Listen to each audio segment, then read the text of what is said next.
Okay, let's get a sound check.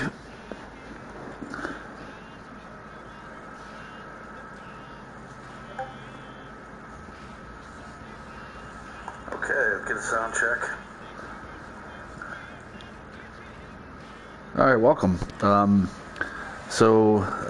My name's Ryan Hetzer, and I'm very excited to be having the chance to has brought me to you here today. I've all my life been a gamer and a sports gamer. I put countless hours into sports video games through the years, and baseball more so than any other game. Although when I think about the time I put into both Madden and college football games combined, it's probably pretty close. But no, baseball is definitely takes the cake, and I'm just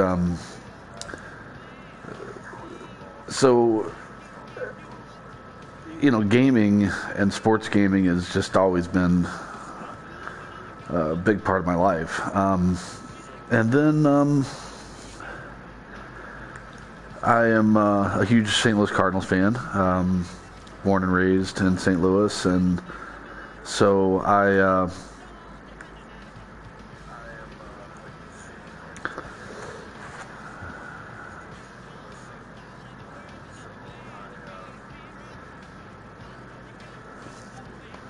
sorry, I'm trying to make sure that I'm getting the link up on a few different platforms here so that hopefully folks can come check out the stream. But no, I'm a huge Cardinal fan, and a couple years ago I started blogging, and sort of just to increase my fandom. I mean, I'd always been a diehard fan, but became even more involved blogging for a site called twobirdsonAbat.com, which, if you are a Cardinal fan checking this out, you should definitely go and check out that website. It's there's a lot of good content there, podcasts and blogs.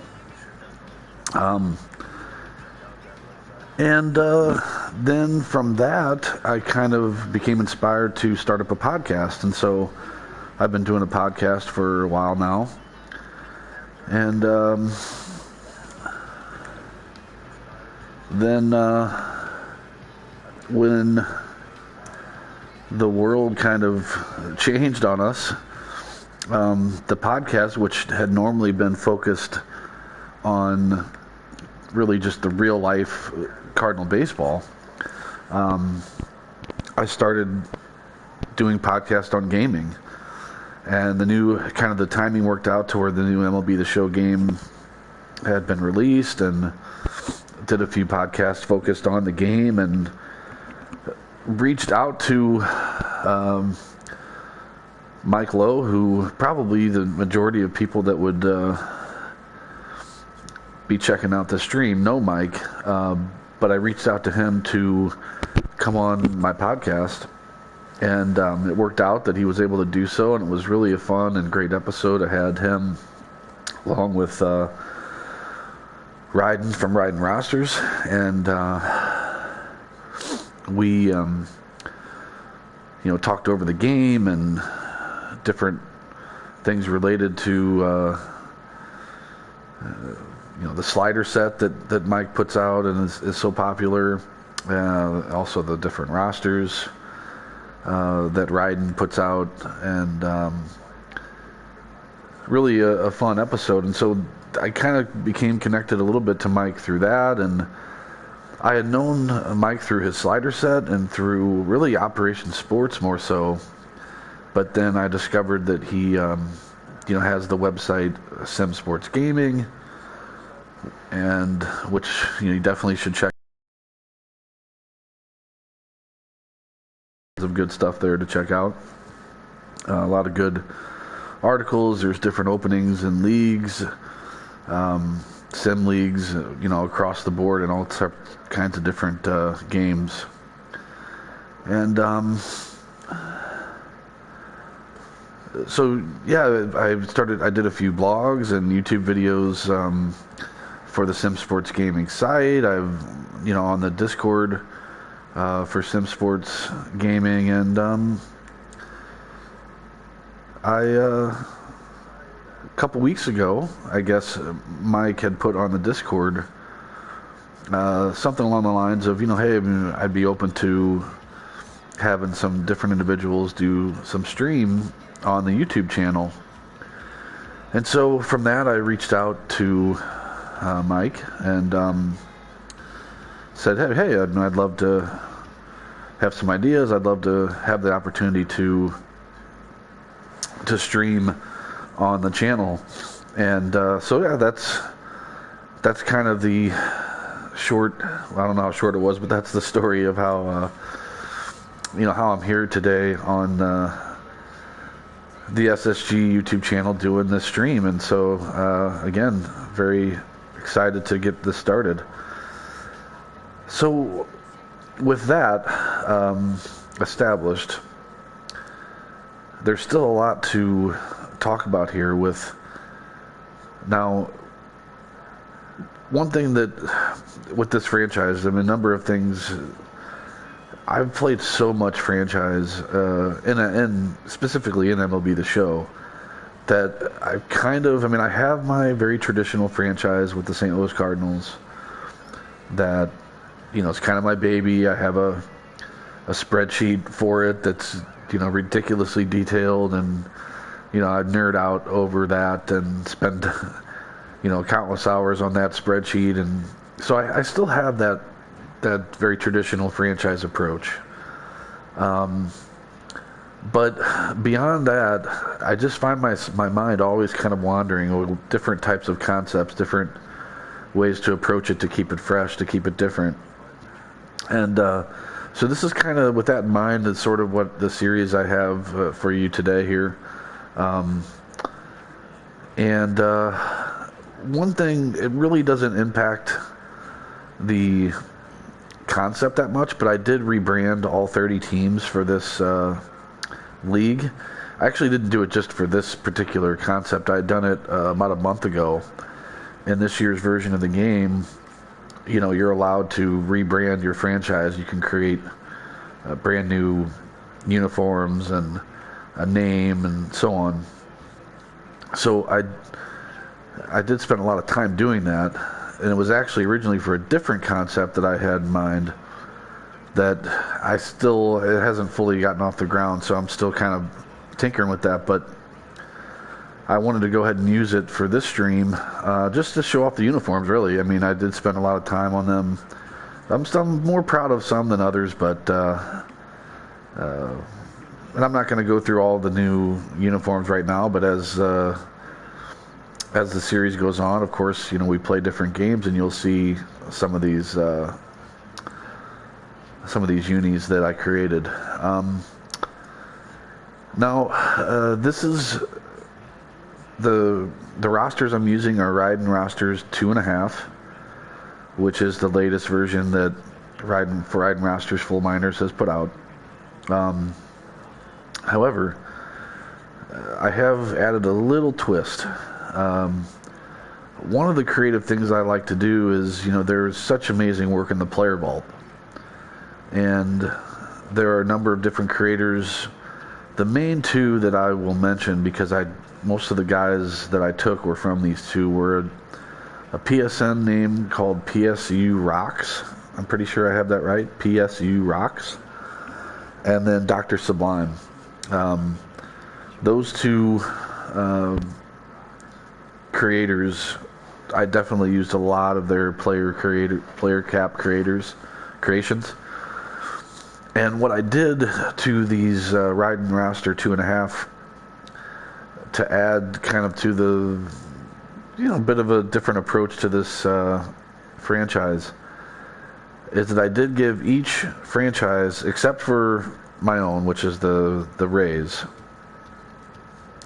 I gave each, so there's 29 individuals who are classic players, and I gave one to each franchise, and I think 27 of the 29, my little approach there was to have it be a guy who played his entire career just for that franchise.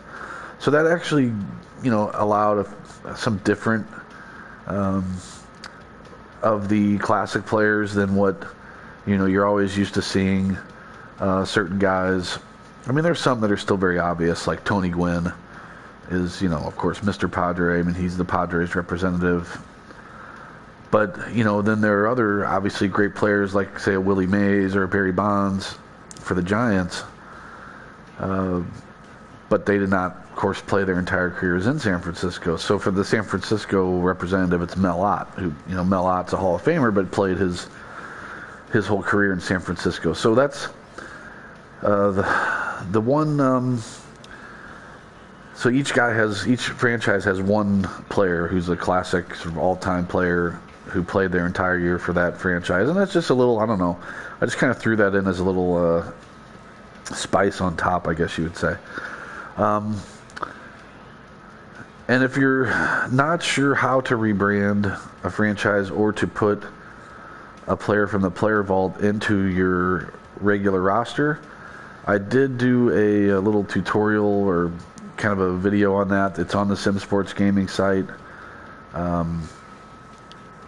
It's called the Mythical 162, or it's talking about how, no, that's the most recent one, though it's the one before that, where basically I take you through the how to rebrand and also how to bring player caps into your franchise, to your roster, and then of course from the roster you can have them in your franchise. All right, so so each 27 or 29 historic players who are interspersed on each team, one on each team. 27 of the 29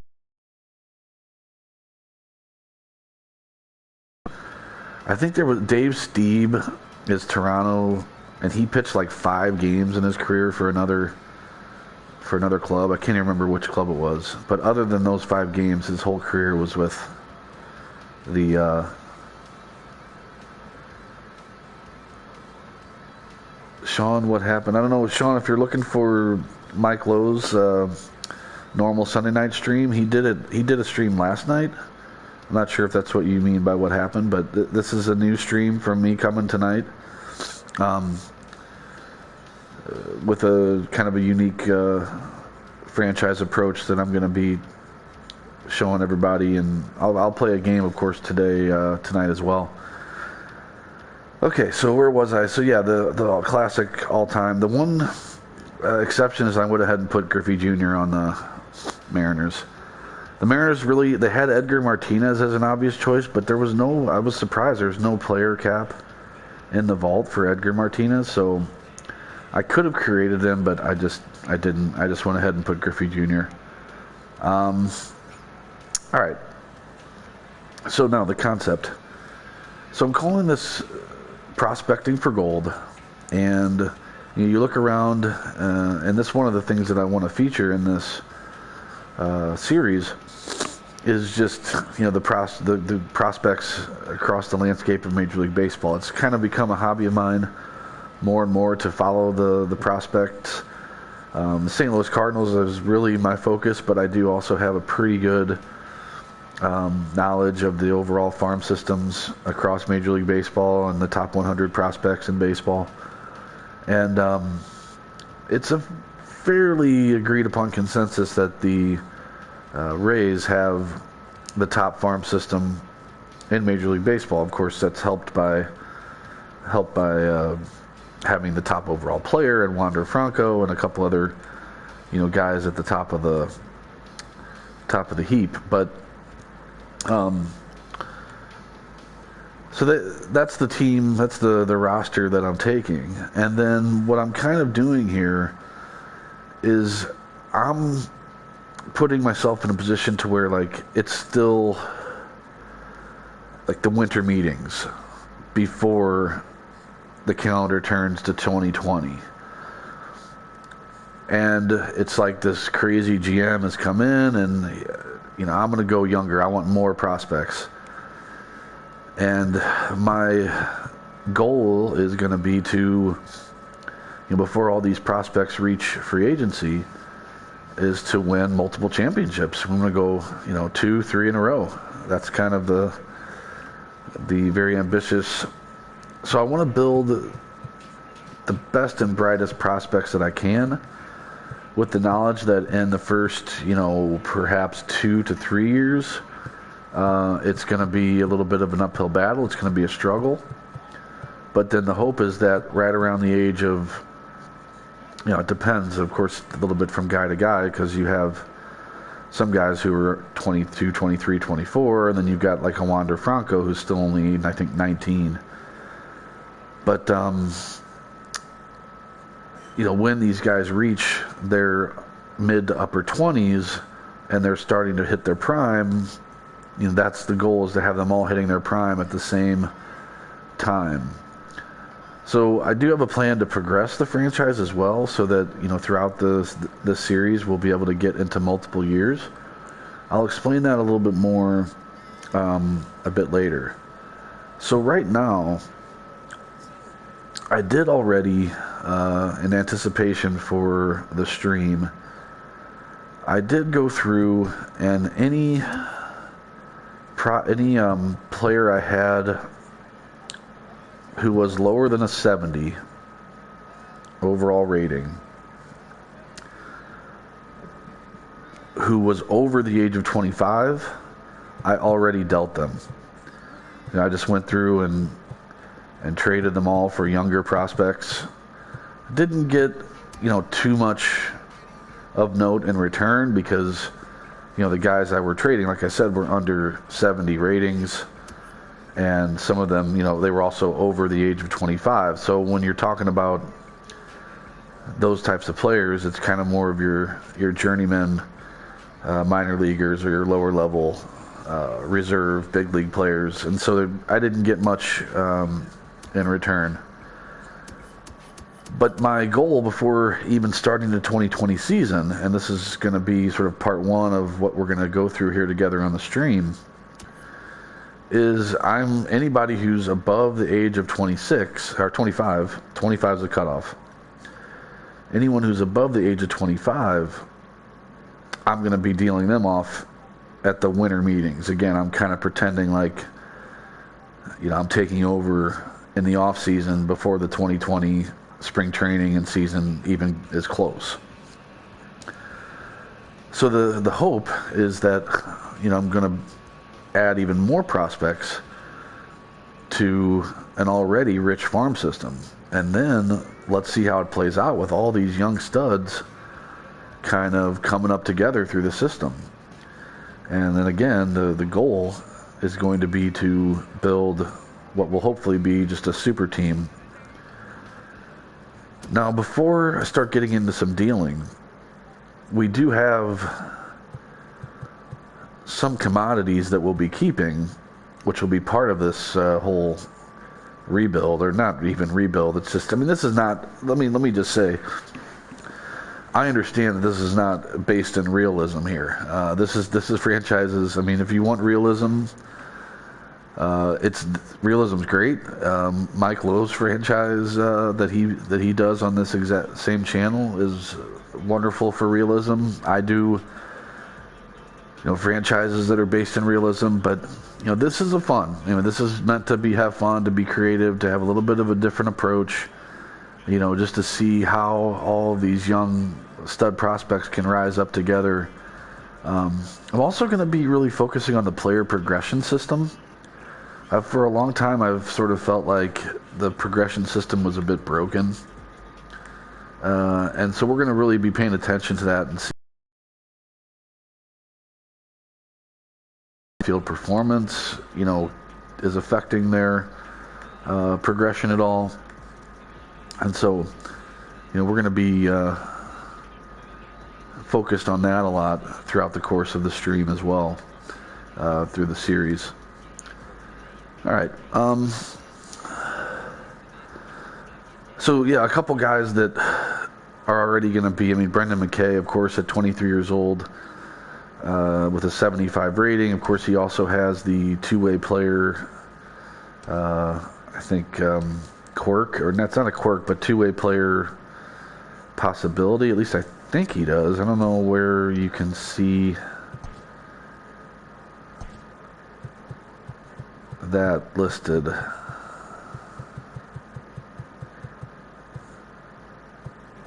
Yeah, so they do have primary position starting pitcher, secondary position first base.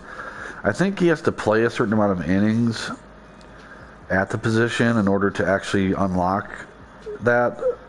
It's something like that. So we'll obviously be getting that done. But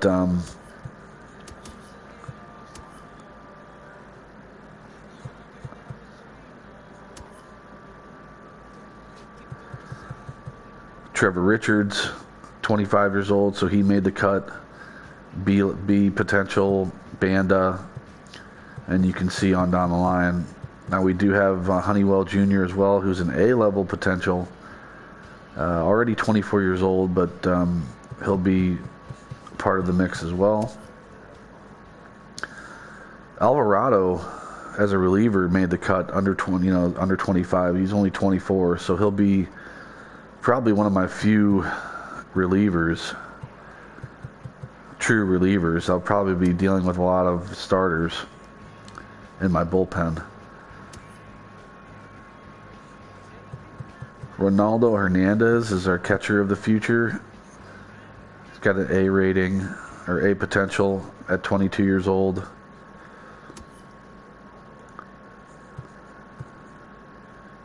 Nate Lowe, he'll remain.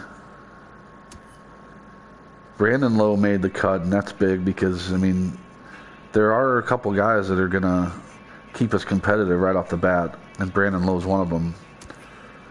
Another one is, I think his last name, I think, is Adams or Adamus. I'm not 100% sure which one, but he's only 24 and already at an 80 overall rating with even more potential.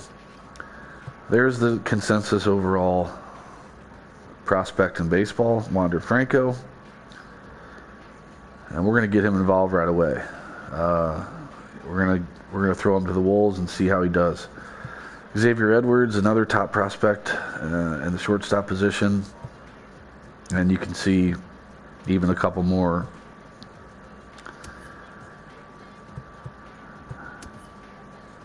Manny Margot, the guy they just picked up this offseason.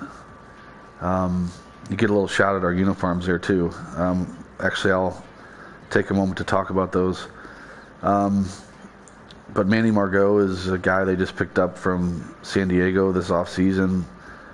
He was, 2-3 years back, was one of the top prospects in all of baseball, and he's had a little bit of a rough go of it, but he's still very young. Rosarina is actually a Cardinal farm hand who was traded over in the deal for Liberator. The uniforms there, actually one of my brethren in the St. Louis Cardinal podcasting, blogging community, I guess you would say, he does a podcast called Prospects After Dark.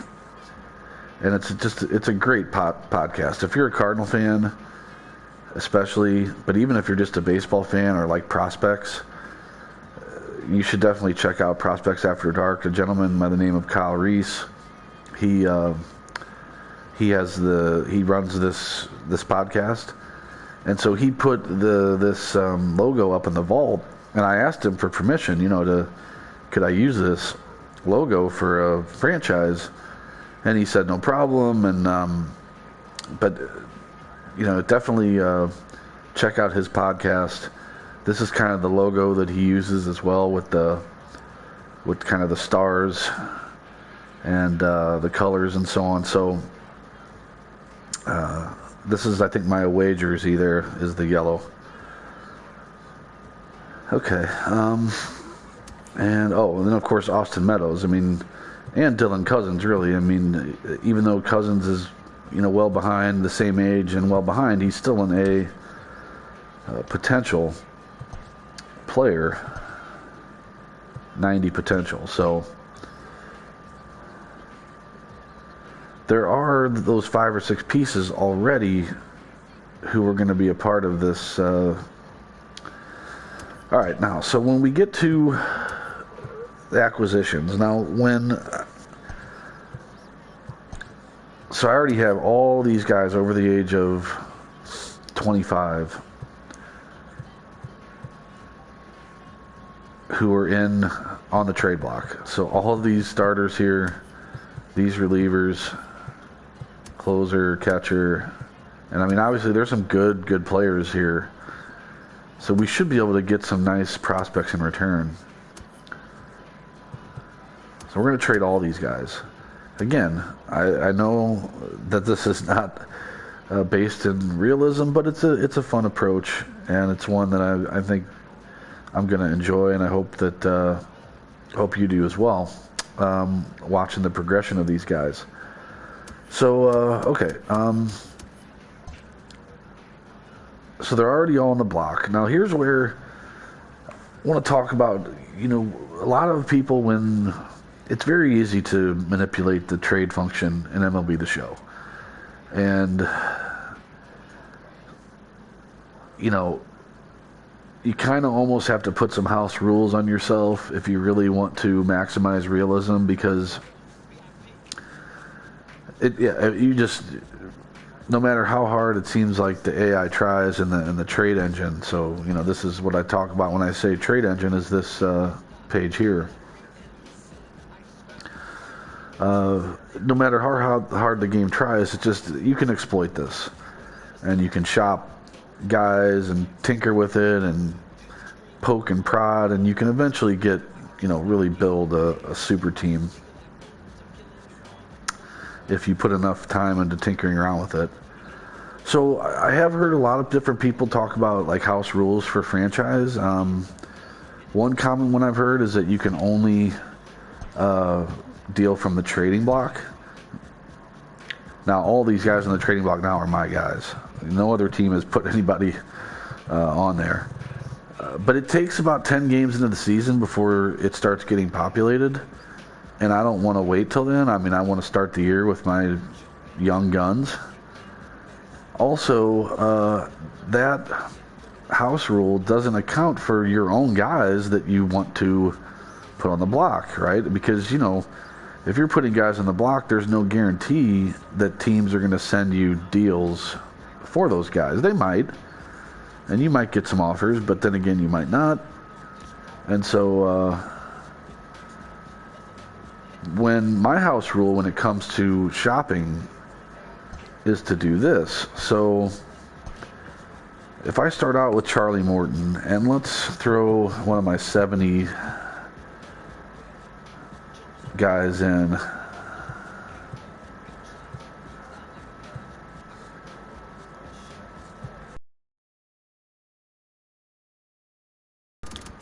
to combat this. Seems like maybe my connection is a little off right now. But what I would do to combat that, now there's only 2 actually. Now usually there would be more, but what I do is I just hold down R1. And it's almost like kind of a spinning the wheel kind of concept, where whatever I land on is the only deal I can consider. All right, so I can't cycle through and try to, cherry pick the best prospects in all the game in this concept, or if I'm doing a different franchise, I can't go through every single deal available from all the different teams. I can only, whatever I land on, so let's see what we land on. All right, so I landed on the Expos, which is the Nationals. And the only deal I can take is this deal. So if I don't want it, I'm basically, so I can't go and see like, oh, is the Monarchs deal better? Like, no, I can only take this deal. And they actually only have one. Sometimes there'll be more than one from a particular franchise. So I have to either take this deal.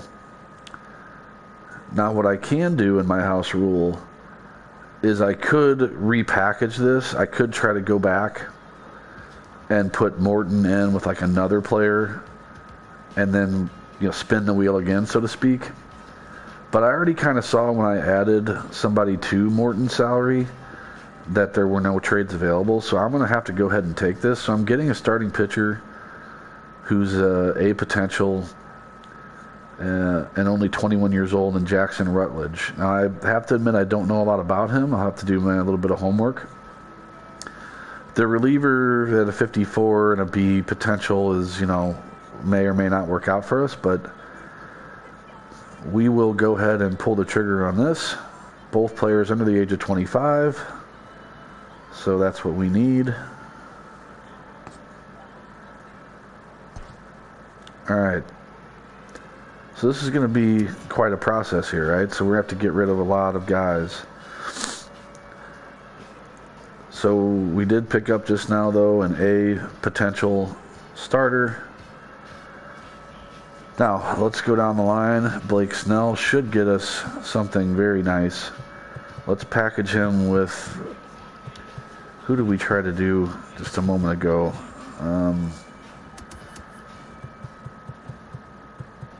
It was Yandy.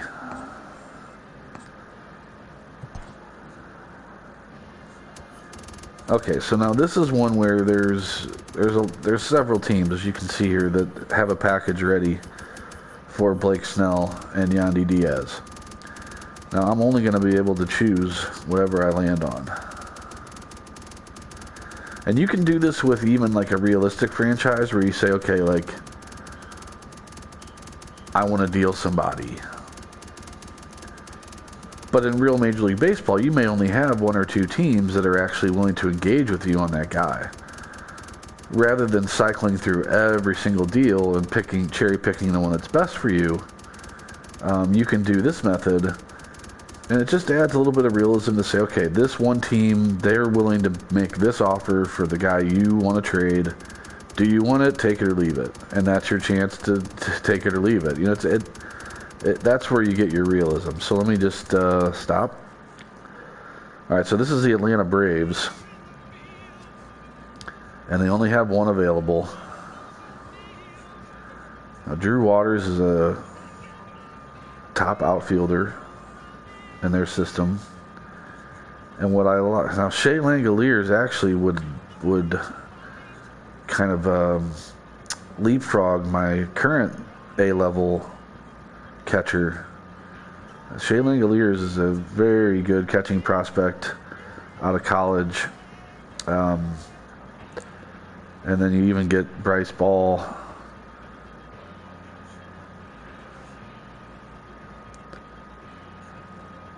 So we're going to we're not going to be too discerning on these things. I'm getting 2 A-level prospects and a B. Waters and Langoliers are, I think, both top 100 prospects in all of baseball. So we're going to go ahead and pull on this.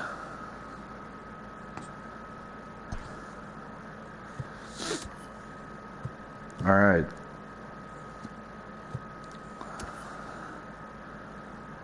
Okay, let's see what Sutsugo. Now, the other thing I'm not going to try to exploit here is, I could put like Sutsugo, Renfroe, and Kiermaier all in one deal.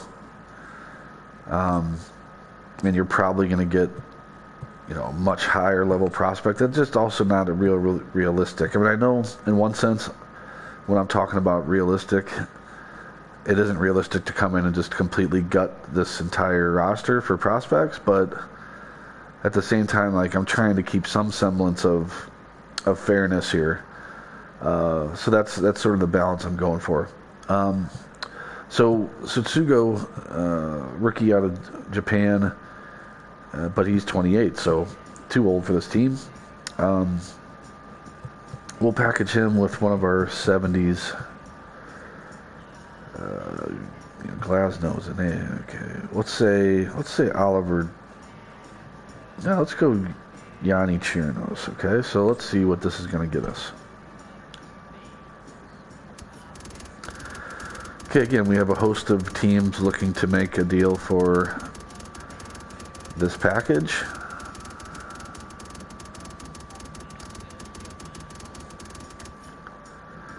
And this is the Diamondbacks. Boy. Okay, now notice at the bottom you can cycle through. They have 3 different trades they're willing to offer us. The Diamondbacks. They're the Cobras in this. Now, Alek Thomas is another top, but he's very similar to Drew Waters. And, I mean, I already have some other outfield prospects, although, I mean, this entire roster is going to be made up of top prospects, so you can't get too picky. But I have to see what the other 2 offers are, but I would probably try to stay away from that one. Now Christian Robinson's a little bit of a different story. Alek Thomas kind of has that speed profile, left-handed hitter like Waters, whereas Christian Robinson is a bit more of like I would say a higher ceiling, a bigger power potential. So out of those 2, I would take Robinson. Now let's see what the third one is. Catcher, which we just added a catcher, potential catcher of the future, and then just a B level. And okay, so yeah, I don't like that deal that much, so we're going to go ahead and take Christian Robinson. And there we go. All right. What's next? Let's do Renfroe.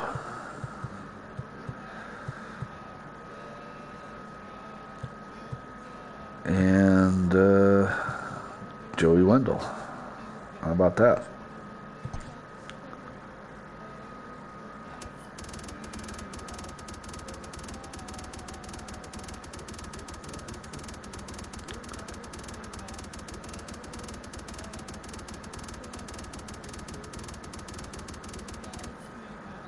Cobras again. Now, I don't know how I feel about this. Would I trade with the same franchise? Well, that's who it landed on. Why not? So I can get that same package of the catcher, center fielder, and first baseman. Pavin Smith has kind of fallen. A couple years back, he was considered one of the top prospects in all of baseball, and he hasn't quite panned out yet, but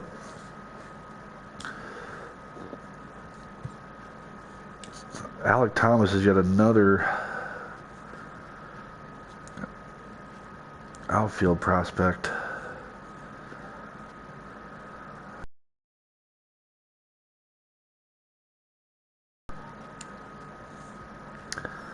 With my catching, I feel like I have 2 A potential guys already. And so do I really want to add a third? He's a little bit older. I mean, that's crazy to say at 23, but so yeah, we're going to do Matt Peacock but that's kind of a throwaway. So we'll take Alek Thomas off their hands here. All right. What's next? Brandon Lowe. And let's package him in with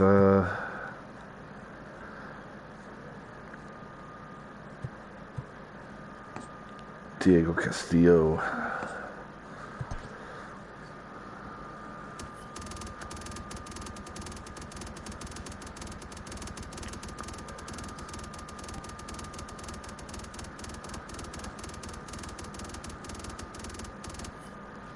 Now, come on, not again.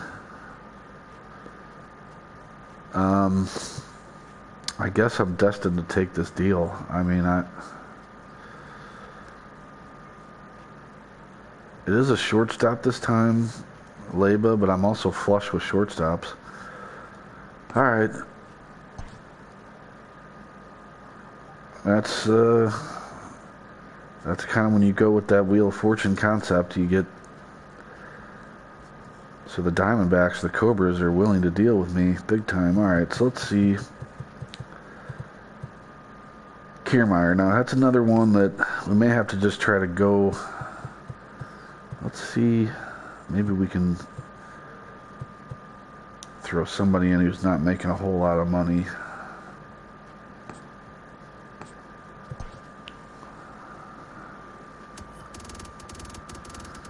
Okay, if this comes up as the Cobras again, I'm going to lose it. Alright, now this is the Yankees. Okay, now this actually, though, brings up... This is within division because I'm the Rays. So normally, I'm not going to trade within the division. That's something I forgot to mention. Again, I understand, like, I'm sort of picking and choosing my realism here.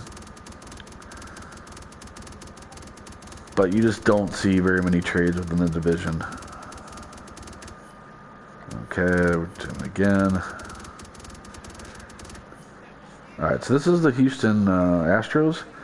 And now this is a big one. Okay, so, wow, I'm surprised they're willing to give this up for Kiermaier and Ji-Man Choi. Because Forrest Whitley is definitely still considered one of the top pitching prospects in baseball. And so that's a pretty easy choice for me there. And we're going to go ahead and pull on that. Okay. Let's keep things moving here. Catcher, Zunino. And let's go for a big fish here. Because with Zunino and Glasnow together, that should really net me a top level prospect in return. No Cobras. Big bucks, no whammies. Okay, so this is a LA Angels. Although I've rebranded them as the Avengers, Los Angeles Avengers. That's just sort of out of... that was for my son, who is obsessed with the Avengers and was sitting here watching me create some uniforms. And he's like, Daddy, let's do an Avengers uniform. So we did one for him. And this is another... So this was exactly what I was kind of hoping for in packaging Zunino with Glasnow. Because Joe Adell is definitely... I've got so many outfielders, though, is the one thing. But I don't care. Joe Adell is... If Wander Franco's number one prospect in all baseball, Joe Adell is definitely not too far behind. So we're going to make that deal for him. And he may end up being our starting center fielder on opening day here. So we'll see. All right. Still got more to go here. Nick Anderson. Let's deal you with Jose Martinez. Try to start going faster because I'm already itching to kind of build the 26-man roster and get a first game in.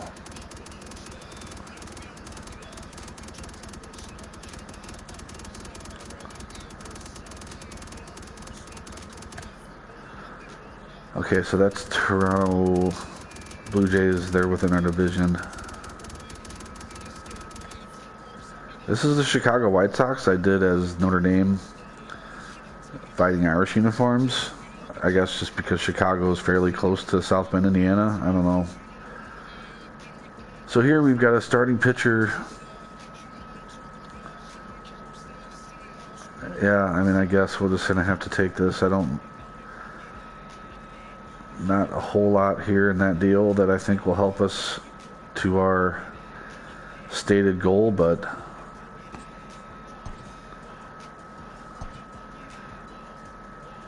all right, what else do we have here? So Yarbrough and Oliver Drake. Let's put those two together.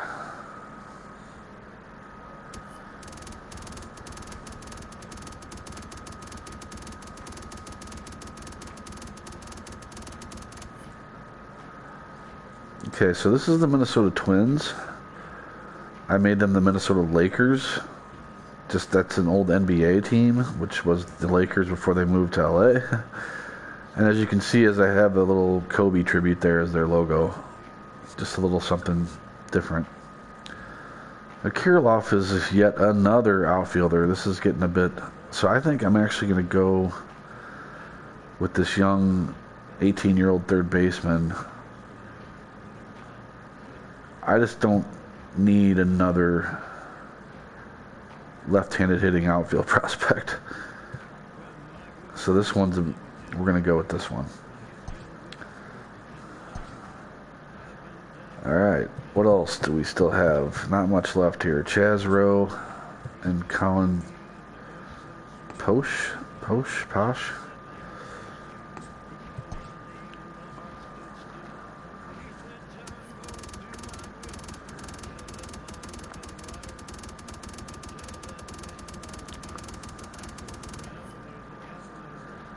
Alright, so with the Indians we get a catcher, a shortstop.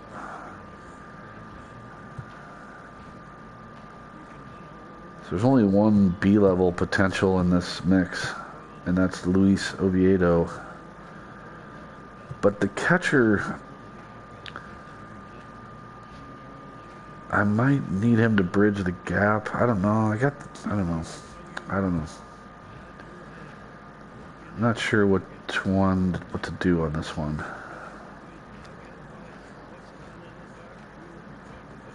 It's only a 60.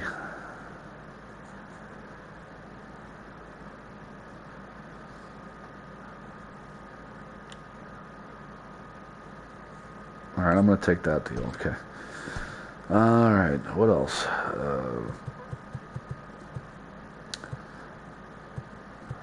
There isn't much left. Brian O'Grady, and that's it. Everybody else is under either 25 exactly or under 25.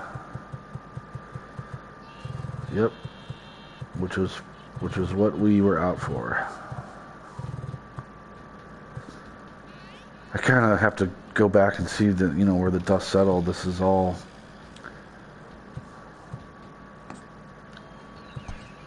So I don't know what I'm going to get for Brian O'Grady, but...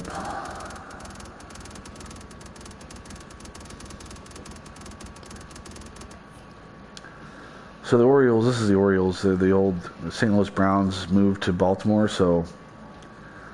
That's their rebrand, is the Orioles, so they're within my division. This is the Detroit Tigers. I made them the Detroit Lions, although I didn't really use the NFL branding. It's actually one of the uniforms that I liked the most. So we'll see those at some point. Another outfielder, a catcher, or...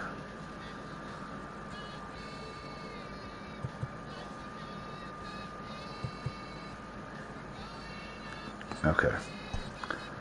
I'm just ready to see where the dust all settled here. Okay, so everybody, let me just... Actually, I'm going to go to this. So we should have everyone under the age of 25. No one should be... That's kind of our stated house rule to start this thing up. Just make sure I didn't miss someone. Okay. Now, there's only 13 guys on the 40-man roster with all these trades. So this is where we have to see who's, sort of our top-rated guys. And we need to add them to the 40. We might as well move them up to MLB while we're at it.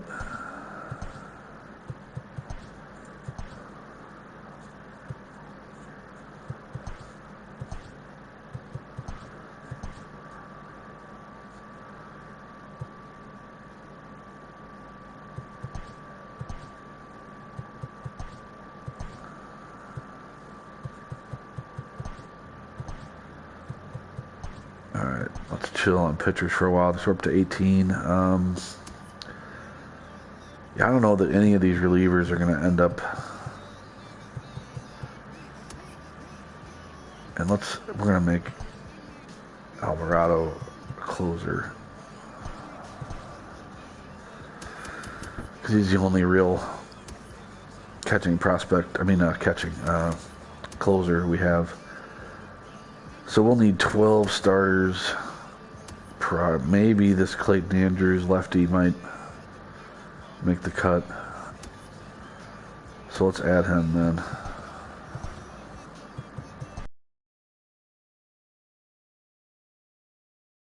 And whoops, and add him to the 41st.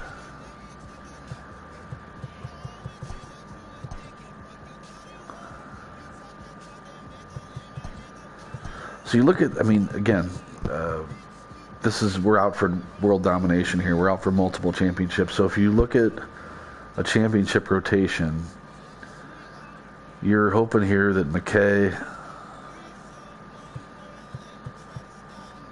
Whitley, and Rutledge are really the three guys I was able to pick up. McKay I already had, but those would be kind of your three horses looking forward. And then you hope that out of this, you've got Honeywell Jr. as well with an A potential. But you hope that somewhere in this mix, Trevor Richards, Banda, you hope somewhere in this mix you can get a really good 4 and 5 out of starter. Then you need some of these guys to step up, though, that can be relievers as well. That's going to be the issue. Although, with that, I'm just going to really be, I'm going to kind of manage very aggressively in terms of if I have a bunch of starters in my staff, I'm going to, at the first sign of danger, I'm going to make moves, especially early on in this franchise concept, until these guys kind of build up their profile. All right, moving on. We need to add a bunch of guys.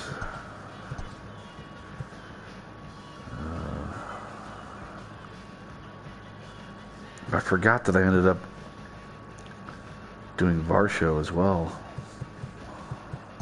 Oops.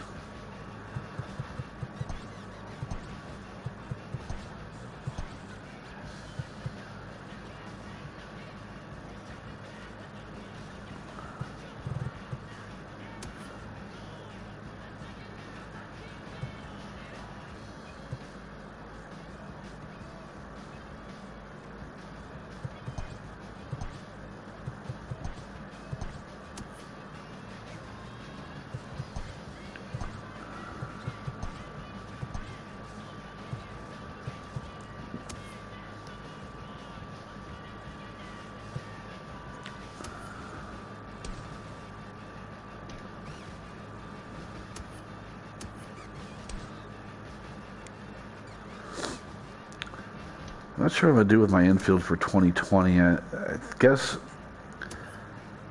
the move is going to be to move Adamus to third, because he does have that listed as a secondary position.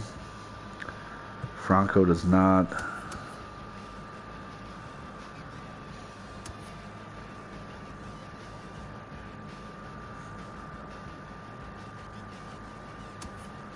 Did I move Brandon Lowe? I didn't think I had to do that. Did I mess that up? I thought Brandon Lowe might have only been 25. If I messed that up, that's going to be...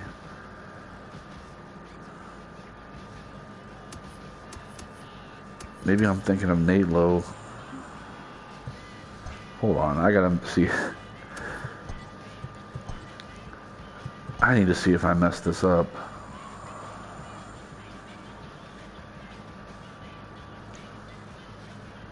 I did. He's only 25, yet I still traded him.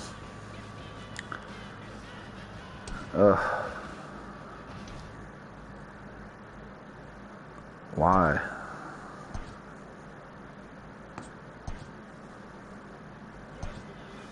And they won't even offer him back to me for anything. Oh well. You know what? It's fine. he was 25 anyway, so he was right on the brink. He was an old man on this roster. All right, so I'm going to move, because he has it as a secondary, I'm going to move him to third.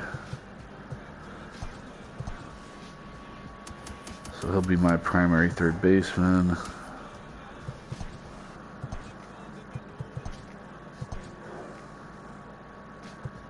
You got Xavier Edwards as well.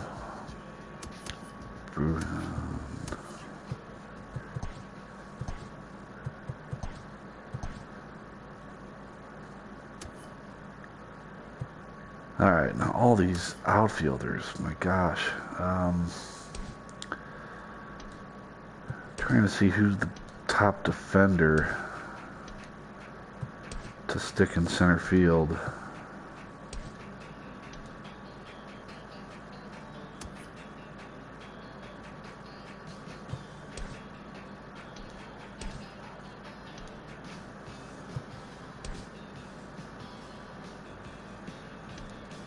Wow.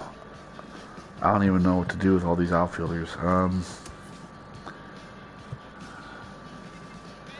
Looks like Margot. Yeah, but Margot's hitting is not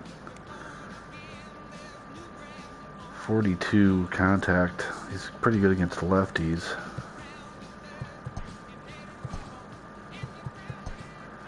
So we're going to keep Adele in center. Let's Rosarina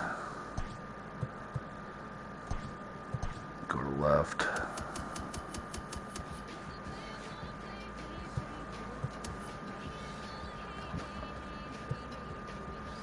I guess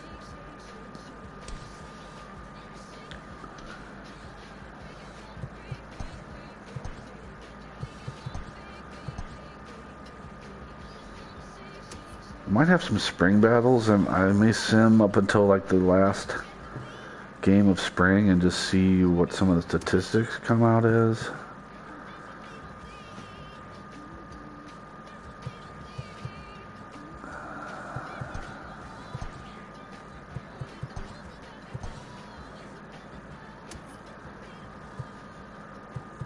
We're still only at 30.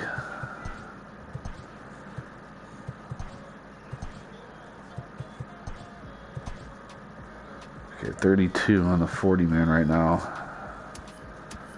Let's go back to starting pitching. So I guess I want to reset this just because I'm noticing, you know, I guess at one point it went down to 1 viewer, now it's up to 4. So you know, the prospecting for gold concept here is basically to, I want everybody on my roster to be under the age of 25. And so, you know, I traded away anybody older than 25, all in the hopes of building just a super stable of prospects. It didn't quite go the way I was hoping. It's a little unbalanced in terms of outfield. I have a ton of outfield prospects, but I mean, the Rays already had in the infield, they have Adames, who have moved over to third. Wander Franco, who's basically the consensus #1 prospect in all of baseball. Yet you still have Xavier Edwards, who in his own right is a good prospect. 93 potential. Right, so you have him, switch hitter. Then they even have Vidal Brujan, right? And he's another switch hitter with speed. And another A potential prospect. So, I mean, what actually ended up coming a little bit short in is I was hoping for at least, you know, perhaps another stud pitching prospect. I was able to get Whitley, and I was able to get Jackson Rutledge. Would have liked to have, you know, gotten another guy, but we'll see how that shakes out. Okay, so back to 40 man. Let's just see. Probably add a couple more of these pitchers. Oh wait, he's already on it. Let's get him to MLB.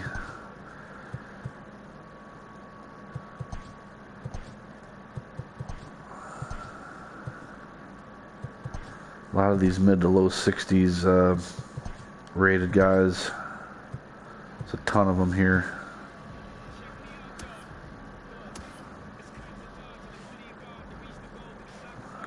No, hold on, I don't want to, I gotta watch that I don't get too many pictures on the 40 man.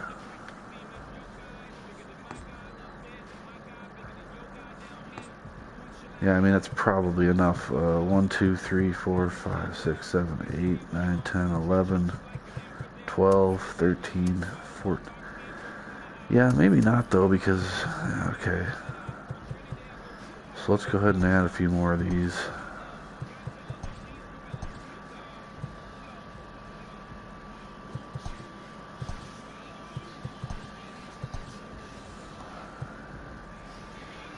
Okay, so we're at 36.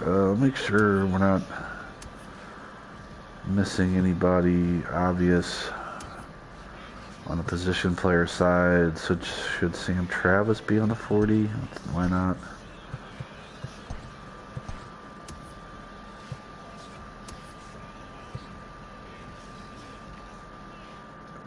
Pinero, Padlo.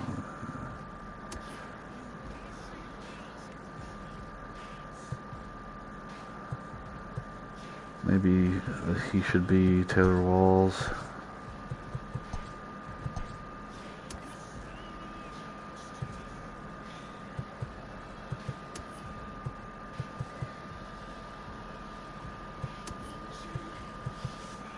Okay, so let me just see if there's anybody, any other starter that... Shane Baz, actually, he needs to be... He's a very... In fact, I'm kind of surprised he's only at a B. He's pretty well thought of in prospect circles. So let's add him. Alright, we'll keep it at 39 just to give ourselves that little bit of flexibility in case. And we're getting closer to an actual ball game here. Now, what we're going to do, I'm gonna load up a set of sliders, and it's basically Mike Lowe sliders, but adjusted for simming. There's a couple different things that he suggests for simming, which won't mean much in spring training because it's manager hook and starter stamina. But let me also make sure that in spring training we will go ahead and put trades at 5. 1, 2, 3, 4, 5.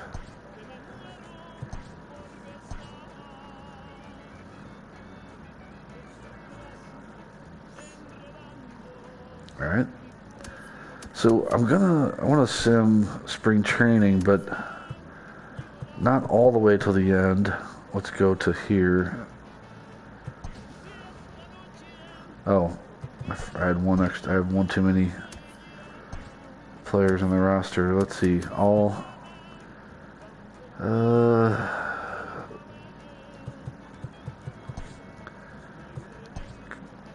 Goodbye, Brady.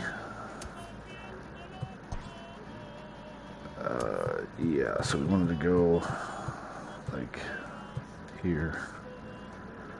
Oh yeah. You know what? I don't know if I trust them to... Come on, quit clocking.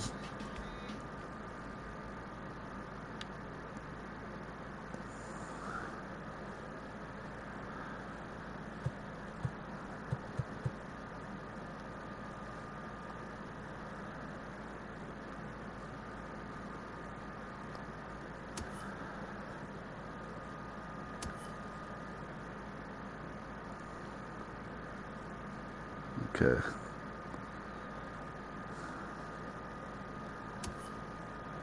Langoliers did not hit much. Varsho a bit better.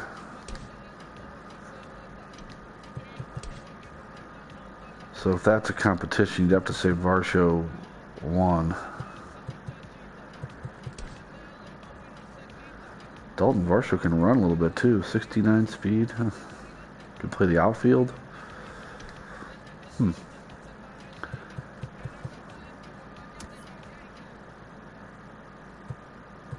Nate Lowe had a good spring. First base.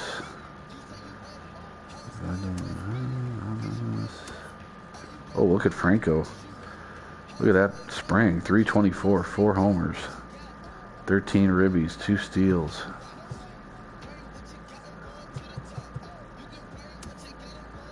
Rosarina not doing much. Margot. Adele. Bad spring for Joe Adele. Waters, not bad. Thomas. Meadows. Cousins. Christian Robinson. Okay. So gosh, now in order to get it down to 26 and get going with the game here, this is going to be interesting.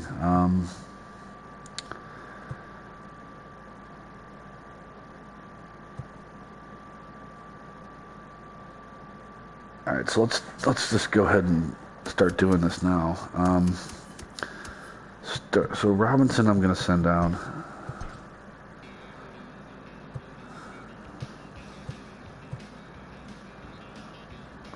For whatever reason, he didn't get the playing time. Margot and Adele are shoo-ins, I think, to be on the roster. Waters hit 318. Thomas will go down. Rosarina did not hit. 2. So that's already 5 outfielders. So Rosarina's going to go down as well. And we'll just move Waters over to left as his primary for right now.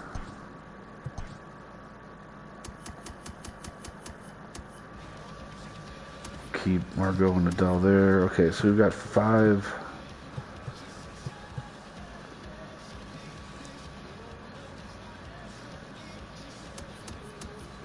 Okay. We're down to 36. We got to cut 10, so this guy is going to have to go down. Lucius Fox is not ready.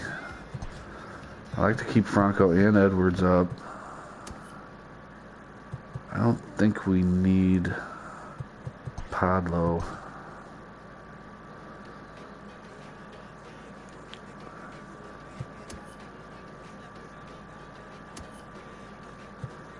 Definitely don't need all 3 of these guys.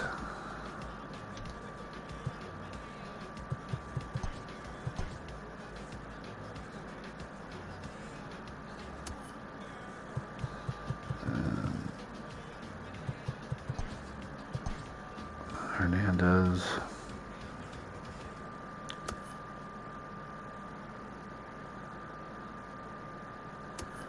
Okay, so just noticing a slight spike in viewers. So just a little bit of a reset here. This is kind of a creative approach to franchise. Mike Lowe, who normally streams on the channel, you know, his Tigers franchise, he did one last night. This is something that a series that I'm going to do on the channel, and calling it Prospecting for Gold, taking the Rays organization. And then before the year's even started, I gutted anybody over the age of 25. Trying to mine even more top prospects, and I was able to do that. And the idea is that over the course of 4 or 5 years, to build up a dynasty that's just going to be dominant. Now, the first couple years are going to be a little shaky, I'm sure. I'm also going to be paying attention closely to player progression through the years. All right, so we're 31.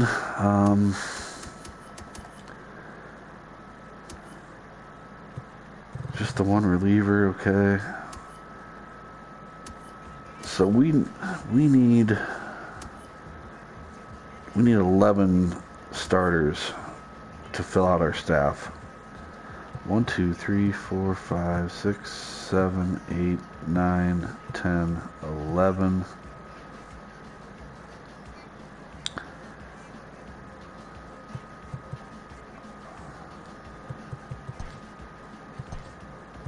I want Honeywell on there. I want Baz on there as well.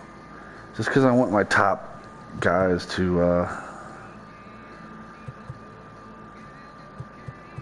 have a chance to progress under my watchful eye. Now all of this is going to be a bit, in flux, depending on performance. Alright, so these guys all... We'll deal with our minor league system when the time comes. We don't really need to do that. I think it's about 10 games or so into the season. So we're at 26. Beautiful. That was a bit easier than I thought. So let me just... Okay, so we have 13 pitchers. Good. Got our 2 catchers. Langoliers. And Varsho. And Varsho really won that job, so he'll get first crack. Probably do a platoon there. Okay.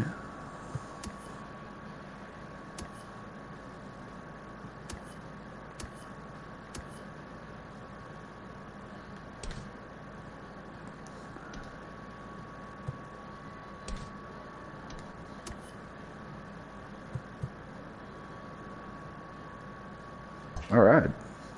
So really, let me actually do rotation and lineups, and then I'll go into how I'm going to progress through multiple seasons and kind of a unique way that I've settled upon in terms of getting through multiple years of a franchise. All right. So I want my rotation. So McKay is going to be at the top of that rotation with Richards. Alvarado is my closer. I think Banda needs to be in there. I want Whitley in the rotation because he's a future stud, and then Rutledge. So, rather than overall rating, I'm looking a bit more at, I want to get a look at, as I said earlier in the stream, if I'm looking at world domination, that's my ultimate goal here. So I'm going to need McKay, Whitley, and Rutledge to all be, studs, 1 through 3, in order for that to happen. So I want to get a look at them. I want to see, I want to progress with them. So Banda is my other guy in there. As far as, I really don't, and these guys are all going to be fairly interchangeable. It doesn't really matter who, other than Alvarado as the closer.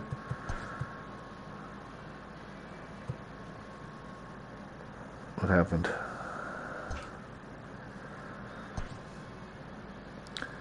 Other than Alvarado as the closer, the other roles don't really matter.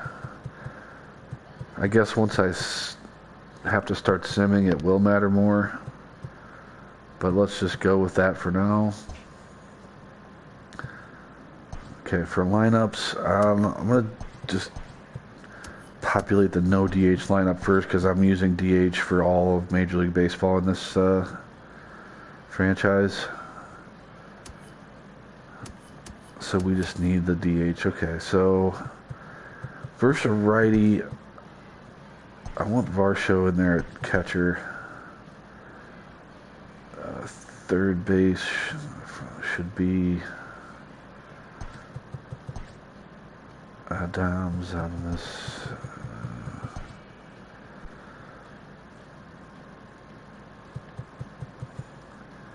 So yeah, I guess I'm going to play Edwards at second to start instead of Brujan.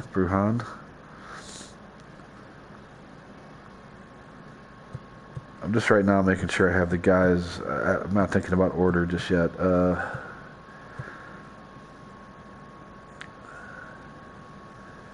So against righties, yeah, Adele, I want him. We're going to go Waters in left field against the right-handed pitching. And the DH, I might actually start out with Cousins. He's got 66 power versus right, which is not bad. Alright, I think we're good here. Now let's take a look at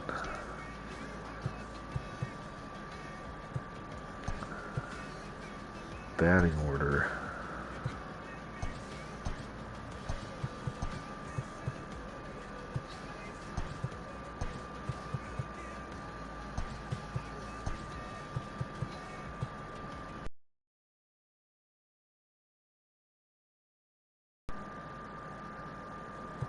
I mean, once you get past the first four, it's kind of just, you know, I like, do I want to put the pressure of Franco at the top? Let's do, although, I mean, where else is he going to hit? Somebody's got to, so we'll put him back up there.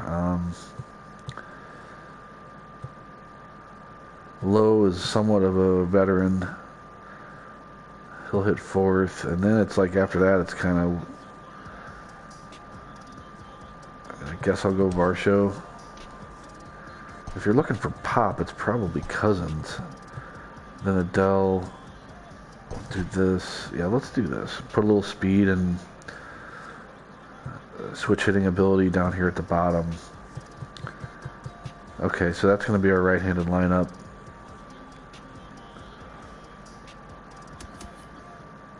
Left-handed.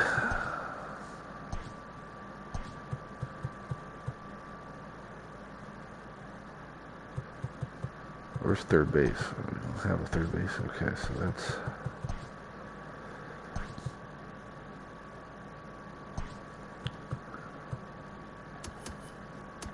We'll still hit Meadows second against lefties.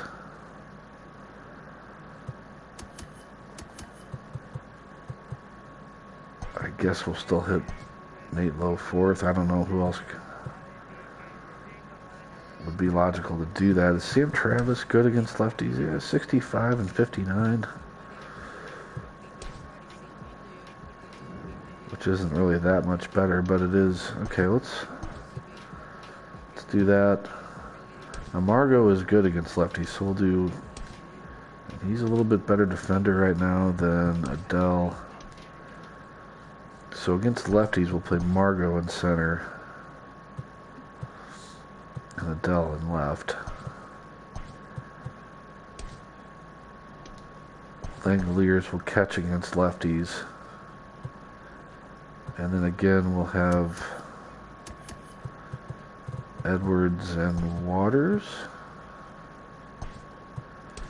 Waters are DH. Does that make sense to have him as DH? 66-59 on fielding. That's about right, I guess. Okay. Okay.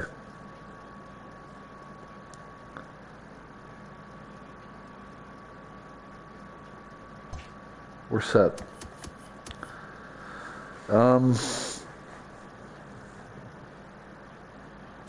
We need to go ahead and get it to the regular season. And we need to just load the regular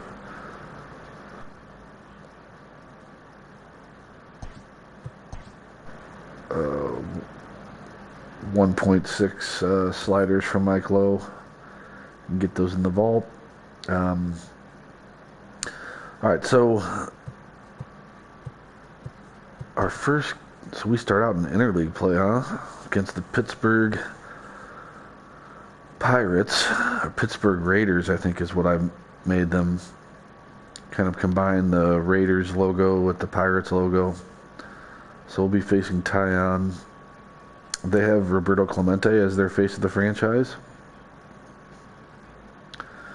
McKay will be on the mound. So as you can see, my rankings there are not very good. 30th, 29th, 29th, 30th, 30th, first in speed. So we'll have to try to use that to our advantage as long as we can stay alive. Now, when I say stay alive, so here's how this stream or this series is going to stay.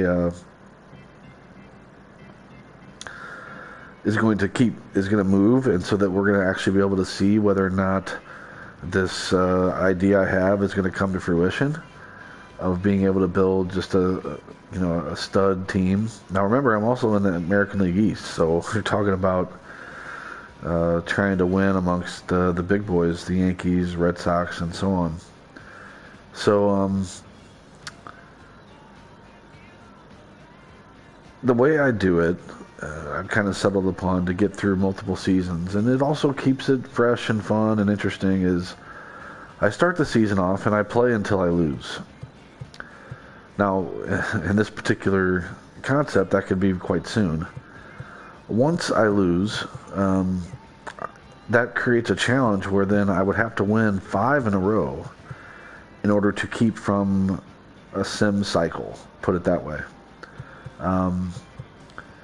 Which means I would sim to the next. There are a couple different like landmarks along the way. So let's say you win 2, and then you lose the third. Then that still would set up. You'd have to win 5 in a row after that. So it allows you to play games as you're progressing through multiple years of a franchise, while also kind of adding that little bit of kind of extra pressure on each game. It's always fun to try to start a season and see how long you can keep sort of your team alive, There was one I did recently where I won like 8 in a row, and then I lost, but then I was able to win like 4 in a row coming back from that, so it set up like a 5th game, which would have kept me alive, playing as a human player rather than simming. And I think I lost like that 5th game, and it was just like high drama. It was just fun. So once you lose that second game within a 5-game stretch, you would sim. And the first sim point is going to be, we would stop and do the draft. Although I don't really stop other than just for the draft. I mean, I don't stop and play any games.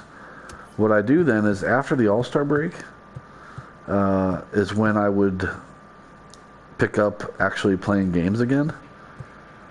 So it would be here July 16th or 17th, I guess, at Baltimore. So here I would pick up playing the games again. And it's the same concept. You're back to this idea that you play until you lose. And this can create some fun situations, like if you are after the All-Star break and you have, let's say you're 2 games over 500 and you're 5.5 back.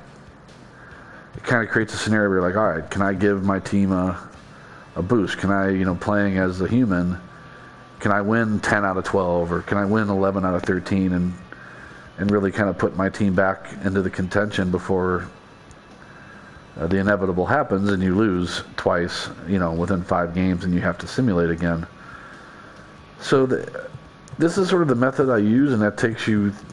Now the next sim point, once you lose here, or lose twice here within 5 games, then I go to the final 10 games of the season, and then I evaluate. If I'm in contention, then I play the full 10 games, complete, all of them, to try to, if I'm in the position in the playoffs, I have to keep it.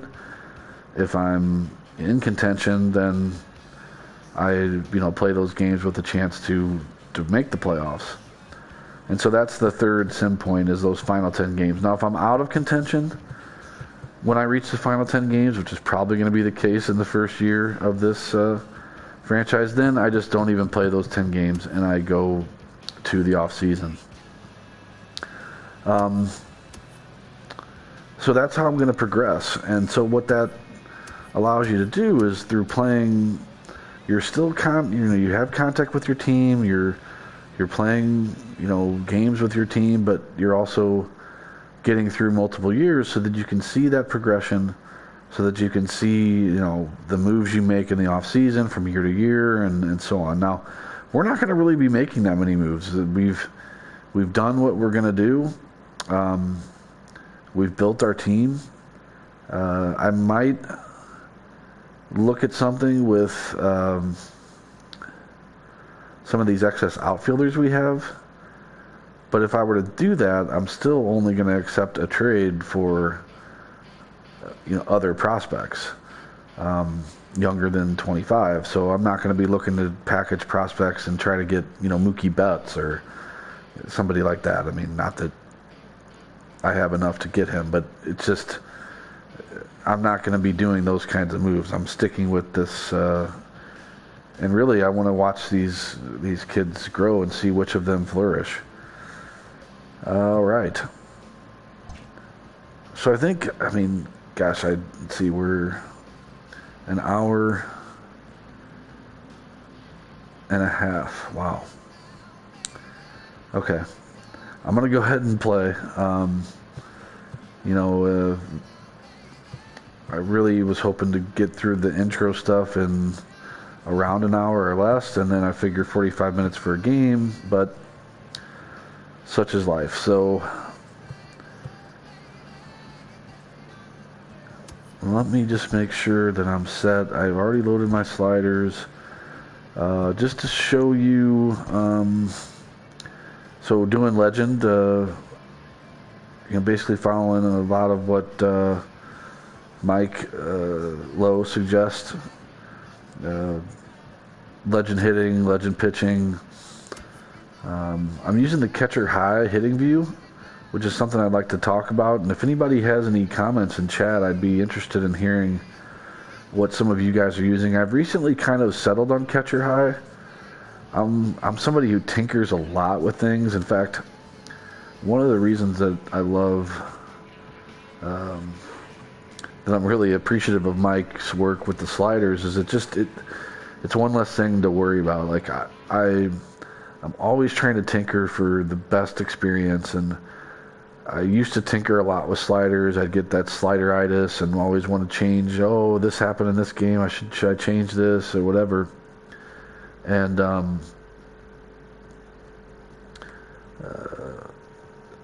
I've kind of just like given myself over to Mike's work, and I just don't even, whatever he tweaks he makes, whatever decisions he makes with his sliders, I just follow along with it, and it's one less thing to worry about, because I'm always kind of tweaking things, and I've been tweaking hitting view. I was on MLB The Show 15 for a while. Started kind of not seeing the ball well out of that. So anyway, I'm at catcher high right now, and that's the one I like right now, and I'm hoping that I can just settle upon that and stick with it. I'll talk about that more when we get in the game. I'm using zone hitting, but without the PCI. This is also something that Mike has suggested and others. It gives you a cleaner screen.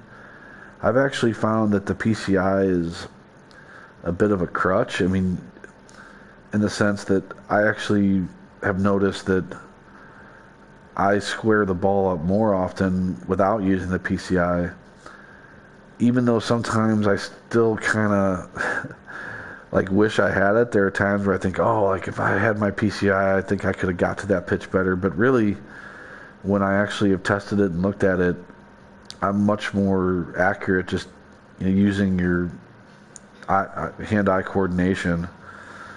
It also, you talk about realism, like having this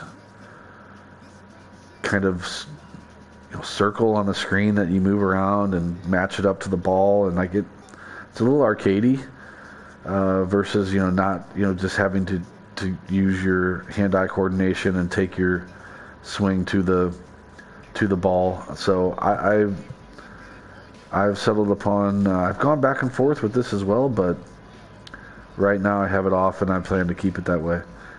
Another thing I've messed around with a lot is the in-play view. I feel like in past years there was, I think it was the dynamic that was really good. But this year with the dynamic, I just don't like it, especially while hitting. So right now I'm using broadcast for both hitting and pitching. I really like the broadcast for infield play, like ground balls and stuff, but I don't know, the outfield play and home runs sometimes leave a little bit to be desired in terms of just like, I don't know, visual, but that's what I've settled upon. So if anybody has any strong opinions on that, I'd love to hear about it. All right. So finally, at long last, let's see, we are playing at home, and that's another thing. I actually meant to do this. We'll get to do this now.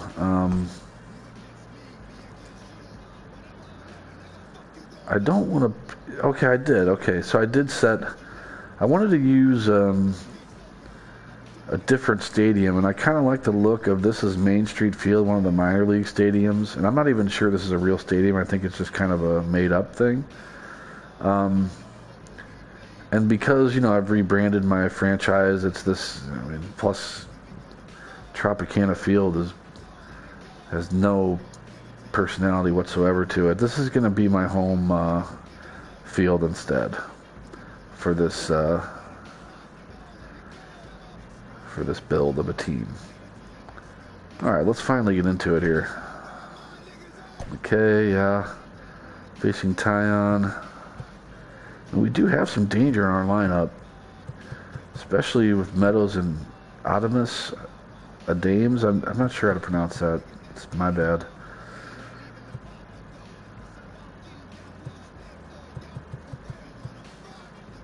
Alright, let's see what we can do here.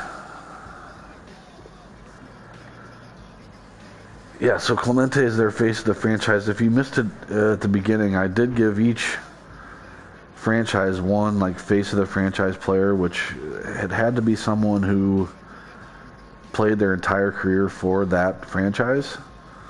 The only exception is I went ahead and put Griffey on the Mariners, Griffey Jr. Edgar Martinez I was going to do, but they didn't have his, there wasn't a Edgar Martinez in the player vault, believe it or not. Underway with a good matchup between the Raiders and the Sky Sox. Okay. I use meter pitching. I didn't mention that.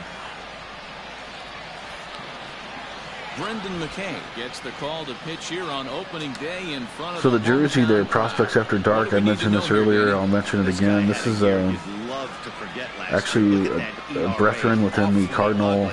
We'll see if he can rebound and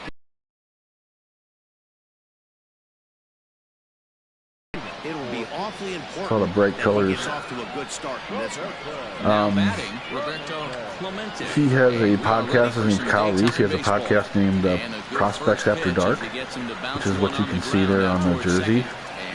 And one pitch went out. Good start.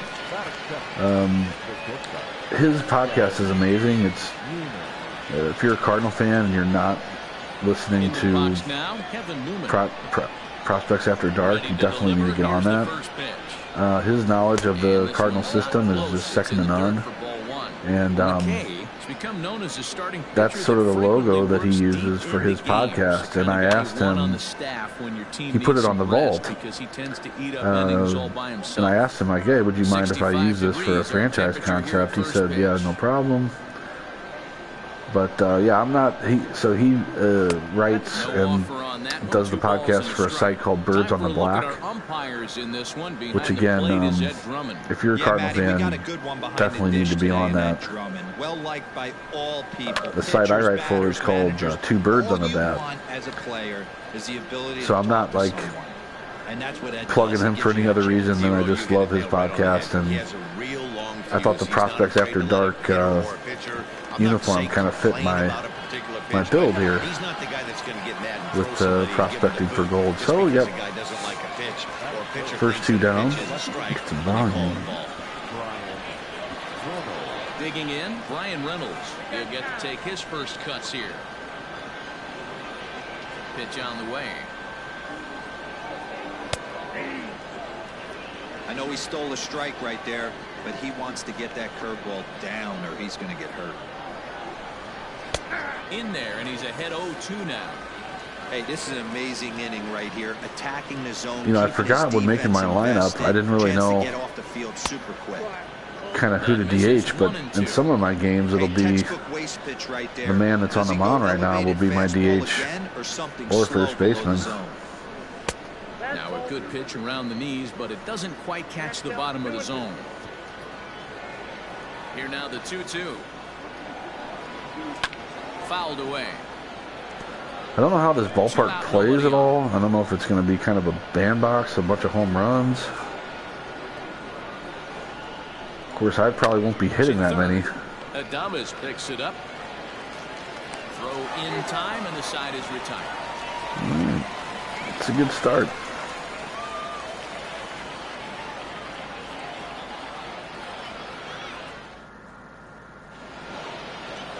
Jamison Taillon is on the mound for the season opener on the road in this one. What do you have for us on him, Danny? Matt, this guy So this is a catcher high view that I've... Former first-round draft pick by the Pittsburgh Pirates. And listen, he's what they look like. Big, strong guy. 3 pitch mix. Wander Franco making his major league debut at the age of 18 years old. Overhand curveball and a straight changeup. The key to him, that 90-mile-an-hour slider was tough. Strikes early. Expect him to go deep in the game, and he can rack up a pile of strikeouts. And no swing, apparently. Ball 1.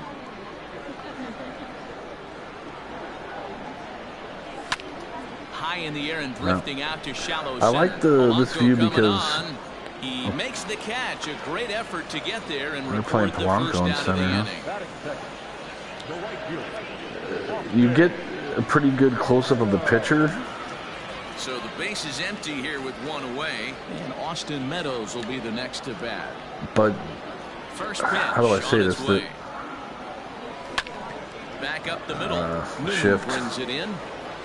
And an off-balance throw is in time as he takes 1 away. You have a pretty good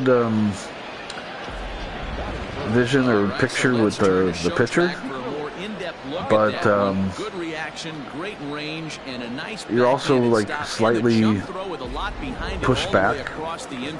You're not right on top of the hitter either. So that's kind of why I like this view right now. And a good idea to hold off on that swing. It's ball 1. Bases are empty here with 2 men out. And he fouls this one off.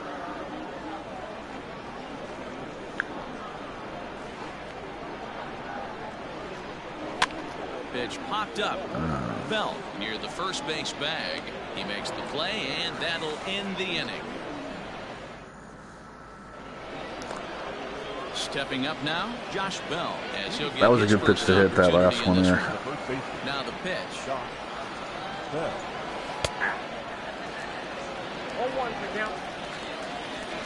I like McKay's curveball. Just behind the fastball there. 2 strikes now. Borderline pitch right there. But as a low ball hitter, you can live with that as long as the umpire doesn't give him north as well. Count is 1-2 now. Now here it comes. 2-2. In fact, he feels pretty smooth to pitch with in general. Like, it's funny in this game, like certain pitchers,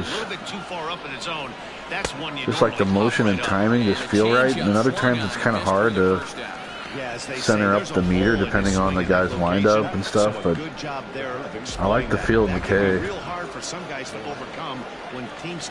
was a beautiful changeup there, by the way.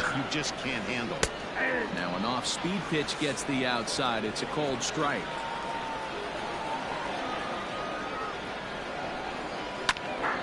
And this ball's heading for the seats down the right side as the count will move to 0-2 now. Nothing in 2 count, and the pitch lays off that time, and it's 1-2. Man, that's a good take there on that 0-2 fastball. Just missed. He must have a really good eye at the plate. Fouled off.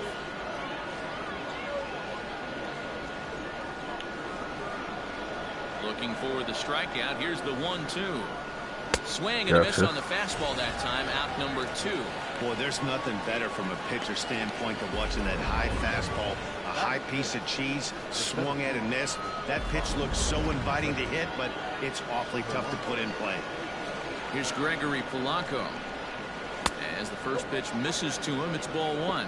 He'll work on keeping this top of the second alive. Called strike at the knees, 1-1. That fastball was a lively one. You could hear the pop of the glove all the way up here. Hey, I admit I'm a little biased. There's nothing better than that pop of a glove on a good fastball. Looking forward to hearing a lot more of that pop the rest of this one. And this one's chopped foul right at home plate. As far as pitching, The 1-2. I pay attention to what the catcher puts down, and a lot of times I'll go with that. Although, still looking for our first hit in the with ball. 2 strikes, I usually will just use what I think is best. And he goes Oh, he against beats the the shift shift. there as this is on the ground to the left side. And a desperation throw there, Way but too it's late. way late as he got himself an infield single. Boy, D-Roll, this looked like one of those easy 1, 2, 3 innings. Next thing you know, a little swinging ground ball and a 2-out infield base hit. Yeah, it's never too late, and you never know when a rally's going to start. It seemed innocent early on. He got 2 quick outs, but now we see traffic at first. Line toward the gap in base hit left now. center. And that's in there, base hit. First to third. So now they'll have runners on the corners with 2 away. Well, D-Roll, that looked like a pretty easy inning to start. All of a sudden, 2 outs and back-to-back singles, runners at first and third. Yeah, they put traffic on it. I guess I would throw it back at you, Dan. You get 2 quick outs right there, and then you get 2 base hit knocks. Are you even concerning yourself with the traffic on the bases, or are you just trying to execute that next bit? You know what happens a lot of times, D-Roll, you lose concentration. You get the first 2 out in the inning. You think, hey, I'm going to breeze through this and get this third guy out. Next thing you know, first and third and Throw it at you him. have to make some All right. pitches. Waters is there, and he puts this one away for the third out. We'll take so it. a great job there of working out a potential trouble.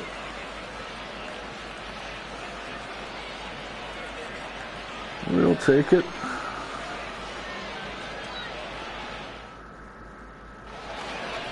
So striding in, Nate Lowe will begin things here against Jameson Taillon. The first baseman, Nate Lowe.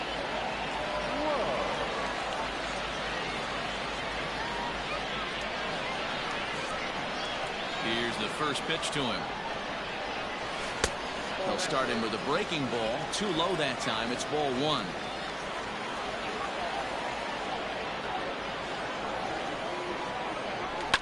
Down the left field line and deep. And this will wind up a foul ball. Not the surprised shift on he's me. late on a heater right there. Just saw an off-speed pitch. Wanted to stay back a little bit too long. Swung on, but fouled off to the left. He was absolutely all over that fastball. Have to find a way to keep that fair. Wow. And it's fouled away. I thought that was by me, actually. Wasn't anticipating that. Up and in. That misses, and we're Goes even back. at 2-2. I don't blame the pitcher one bit for trying to get the chase right there. He's been fouling everything off. He's still got the entire arsenal open to him. So we'll see what pitch he comes with next. Oh, he misjudged it. It's down, and their first hit of the new Might be able to campaign get 3 is off going that. for extra bases. Go on. Around second. He's on his way to third. The relay Save! throw, and he'll get there as he legs out the leadoff triple. So he's That was a first total into the misjudgment. third He as came laid in it like all 3 on the steps. line on that one. Yeah, he took a pretty big risk going for the triple, Matt, but you gotta love the aggressiveness and the willingness to get dirty and beat the throw to third. Man, that was a fun play to watch. All right. Now I got 2 chances to get a run in here. Who's this batter? He'll step out at the plate and reassess. I forget, is things. this Varsho, the catcher? No, Cousins, yeah. Dylan Cousins. Big prospect in the system. At the plate, Dylan Cousins. As he'll take a look at ball 1. Low at third with nobody out. Now a check swing, but it's strike 1 anyway, says the home plate umpire. What do I do about that? The 1-1. Takes a pass and misses. That's strike 2.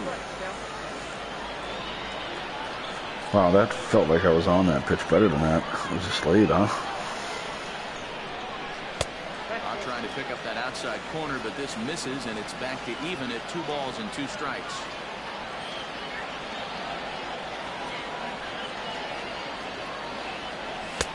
Ball 3.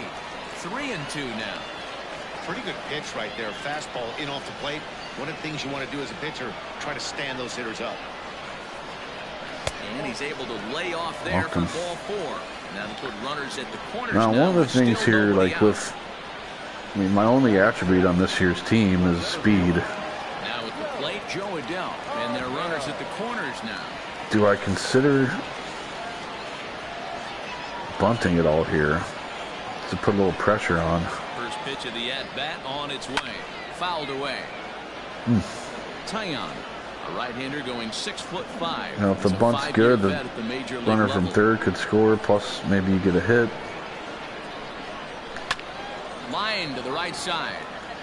And a base hit, and that'll get the Now they're going to get the force at second. That's will be in time, but the run's going to come in and score.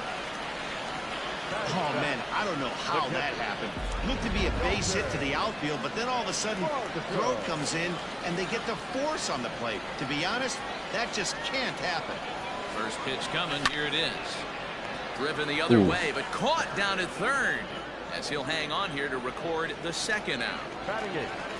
The second base. At the plate, Xavier Edwards. That he takes his first force out at second. I mean, it doesn't happen that often, but from the stretch. This is hit the other way out toward left field. To me, it should just never happen. I mean, unless there's like a Texas leaguer and the runner no errors and a man left. Goes back to the base or something. Just on a line drive hit like that, you would never see a guy get forced at second. Jacob Stallings will be the next hitter, and he'll just start one of the their half of the third, top of the order to follow. In there at the knees as he offers a strike to the leadoff man, 0-1. One of the few things that get you about the gameplay still, as good as it is. Might have thought about it here, but there's still some funky, inside. It's even at 1. Still some pretty funky things that happen that you'd think they should be able to. Big breaking ball, it's like, and a beauty that time, 1-2. I find myself sometimes being amazed with, in some ways, like how amazing and real this game can be, and then in other aspects, they just, it's just off, you know.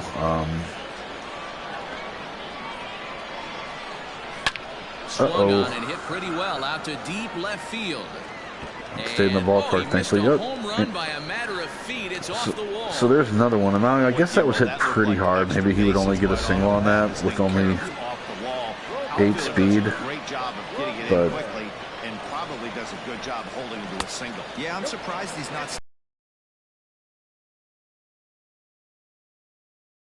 It's just a nice job by the defense to hold him to a single. Breaking pitch, and this bounces in front of the catcher. Runner goes for second. High and deep down the left field line. And a little hit and run there. It's a foul ball. Now the 2-1. Sent foul again, and after being way ahead, now it's even at 2-2. Yeah, but I guess to finish my thought, I was just from the belt, the pitch. How they can get a double play ball, get so much right, there's one on to first, a double and then have little things that they just a line drive to right field and just an easy force out at second, and it's just, come on. Down in the zone, hits on top of it, induces the ground ball double play. Into the box, Kevin Newman. He got on top of one and was a ground out victim last time. And he gets ahead here with the fastball. It's only the third inning, but one thing that's going to be tough with 2 out, nobody on. Is how to handle this bullpen. Even like I don't know how the AI is going to do with it. I'm going to have to keep an eye on it once I have to start simming. You got the big boys coming up behind you. Just to make sure that the guys who are pitching well are also getting the most opportunities to pitch. And it's to 2-2 now with the bases empty and 2 gone here in the inning.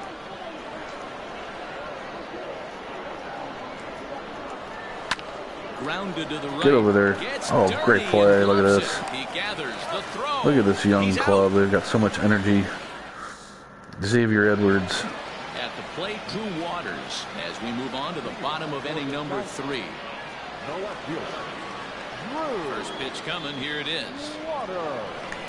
Swing and a liner. It's a knock. And that's a base hit. That's first major league hit, I think. As he's on to kick off the inning. First big league hit, throw the ball out. And there's probably no happier person in the ballpark. Drew Waters has just collected his first hit in the big leagues, and as is customary, there's the ball being sent get your into first the here, dugout. Wander. Someone will tuck it away for him to put in his trophy case. Yeah, good for him, and congratulations. Listen, he's worked his entire lifetime for this moment, and he's obviously trying to play it cool right now, but you can bet inside his head, he's on top of the world. And 1-1 as this one's in on the hands. Nobody out, runner on first.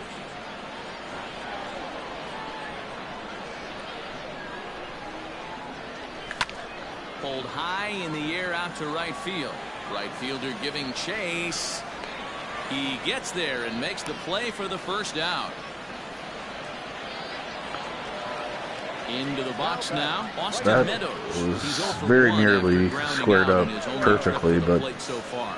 Yeah, Matty, expect this pitcher to try and get the same result. That's his last at bat right here. The double play is in order. Swinging out there. Anything on the ground, the way this defense is. another thing I've noticed about this year's game, the steal ratings are also very low for most On its way.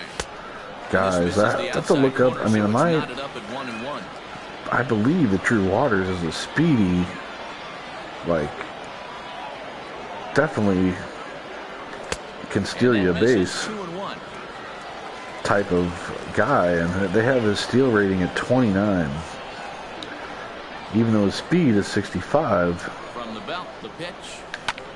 Fly ball I've out noticed to that with a lot of straightaway guys. left. That's not going to get it done.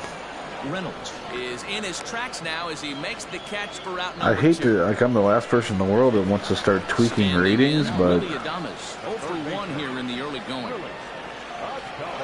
that's the one rating they seem to just nerf every. First offering on its way.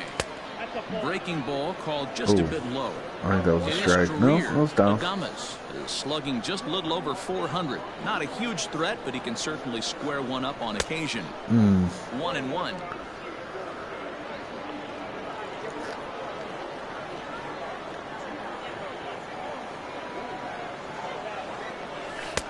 And this ball runs away for ball 2. 2-1. Glasnow has a slider, but hasn't used it much. Just like in real life, slider is a tough pitch in this game. I mean, you get a hanger, you can do damage, but I expect a challenge pitch right here. Lifted in the air to shallow Get down. center field. And that'll get down for Go a base 3. hit.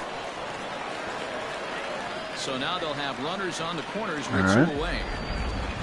Dan, I know you fight as an offensive player to get in a 3-1 count. What's the tension level on the mound throwing this guy a 3-1 beater? That's one of the things you don't want to do. You have a game plan when you go into this. And your game plan. Well, the play's been made, and that retires the side. that was hit fairly solid. Leading All off right, the inning, Brian Reynolds. And they'll need him to get something going here. 4th inning.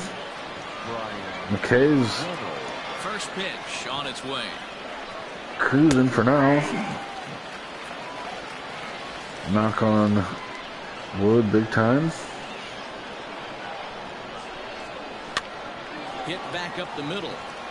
He's got it. No, I ain't gonna throw him out though. And no chance on the throw. So a great effort, but that'll be scored a base hit. I know that has to be frustrating from a pitcher's standpoint, but nice execution, nice hustle. Bottom line, nice hustle. Pitcher's still one good pitch away from getting a double play. You know, D-Row, one of the things you want to do is This make is danger quality here. pitches as a pitcher. And there's not much you can do right there. You make a pretty good pitch, and the next thing you know, you have a leadoff Wow. single. On Left an that out infield over the ground plate, ball. boy. That was fortunate. Let's get this one up. 0-2 0-2 count. Here's the pitch. Got him. Oh, a fastball swung on and missed, and for the second time today, he's gone on strikes. You hear that phrase, climb the ladder, all the time, and that's pretty much what he did right there. When you change the hitter's eye level with each pitch in that at-bat, it becomes very hard for him to adjust and put the bat on the ball. He made that strikeout look real easy.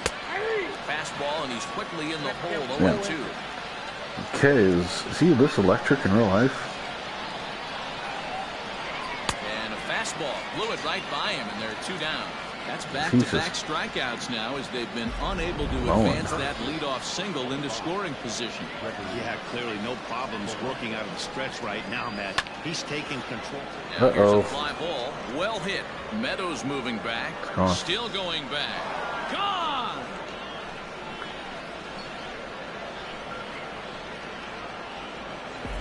Awesome swing right there. You never know when that huge moment's going to come in the game. I know there's a little bit left in this one, but certainly they got to feel good about themselves. Hey, anytime you can put some points on the board, we're not sure if this is going to be the difference in the game. And we'll have to leave it there as the play is made here to end the Felt inning. a little. But 2 come across to score in the inning, courtesy of this 2-run home run. I feel like he didn't hit that well. I wonder what our distance there is in that. 2-1. I want to see. No. Yeah. 363. Yeah, I mean, it wasn't quite in the power alley, so I guess 363 could get out in that area in the field for at some ballparks. Now at the plate, Just Dylan curious. Cousins. He'll lead things off here in this 1-run contest. There we go. And there's a line drive base hit to left field. Boy, talk about being a game of inches, D-Roll. That was a bullet just out of the reach of the third baseman. Yeah, third base is just a reactionary position, kind of a la goalie in hockey. He didn't have much chance there. He tried to get through. play, Okay. get above his head, but he was unable to get there. Joe Adele. Through for a hit. 2 hits, huh? That runner will go no further than second, as there are 2 aboard now. And there's probably no happier person in the ballpark. First. Joe Adele has just collected his first hit in the big leagues. Get that and ball. as is customary, Collecting there's baseballs the ball today. being sent into the dugout. All right. Someone will tuck it away for him to put in his trophy case. Yeah, good for him. And Varsho. Okay.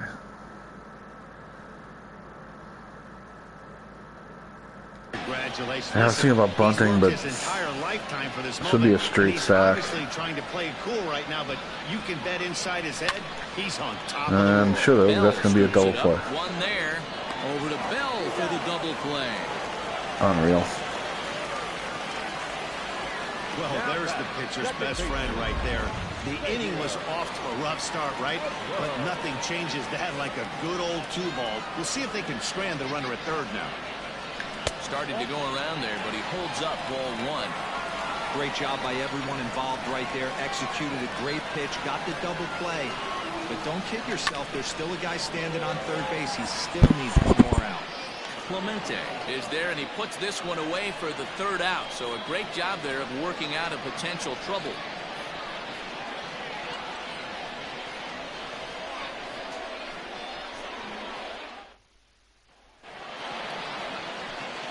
All ready to go in the top of the 5th. Striding into the box, Kevin Kramer. Flied out in his first at-bat, so make him 0 for 1 so far. I thought that he got that last pitch. Infield in the overshift here. Now the pitch. I really did. The 1-0. A swing and a miss. That's the first strike.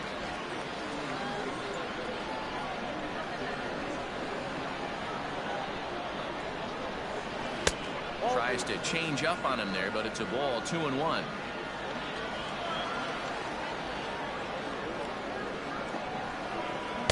Here's a big swing and a miss on the fastball. 2-2.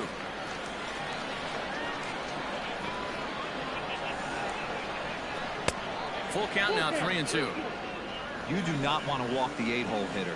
It just opens up so many options. Do we bunt him over to second with the 9-hole hitter? Do we try and play for that big rally with the top of the order? Shit pays off. It's a huge pitch. You can't allow this guy to walk. And the 5th inning will start with a ground out, 1 away. Now in the box, Jacob Stallings. He reached on a single in his first try. There's a strike in the knees, 0-1. Hits are even right now at 5 aside. A little quick on that swing, and he finds himself behind 0-2. Just cut her in there. Count and the pitch. Lazy fly ball out to center field. Center fielder coming on. He's got it. A nice play there. 2 away. All right, so where are we at stamina-wise? 67 pitches. Shot now. Roberto Clemente. Still looking pretty good. Afternoon so far. Hit on the ground to short. Scooped up. Wander. Throw in the dirt, but a good scoop at first saves an error as the side is retired. Now, we have hit into some tough luck. Hit some balls hard right at people. Set now for the bottom of the 5th. So coming to the plate, Drew Waters. He singled his last time out.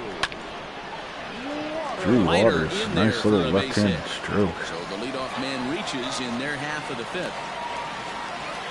Don't sleep on the bottom of the order right there. He broke out the ambush tactics. First pitch fastball middle in, and he's able to drive that for a nice swing. Wander again. Standing in now, Wander Franco. Lifted the other way to left center. Reynolds is on the move for it. He's not going to have a play on it, and this might bring home the runner from first. And they've really I swear base running gets so... third to start the inning. I probably could have scored that, but the guy stopped at second, and I know that I sent him through. I know that I did. Sometimes it, like when you manually send the guy, it picks it up, and then sometimes it doesn't. It's second and third, nobody out, but so we've had, I think that's 3 first big league hits so far in this game. You can bet inside his head, he's on top of the world. In now, Austin Meadows, as he takes a fastball off. Now Meadows needs to be, I mean, if this team's going to do anything, he needs to be the man.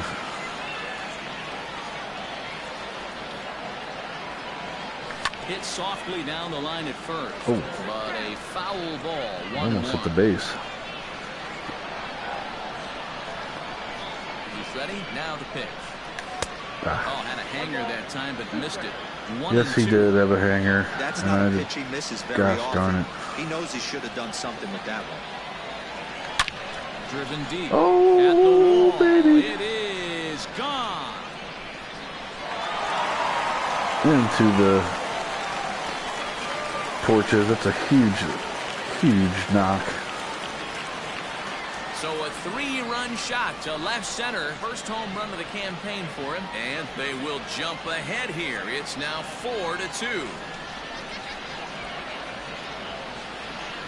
Hey, Demanchi, this is Ryan tonight, actually. It's not Mike. He did his normal Detroit Lions franchise last night. And I'm...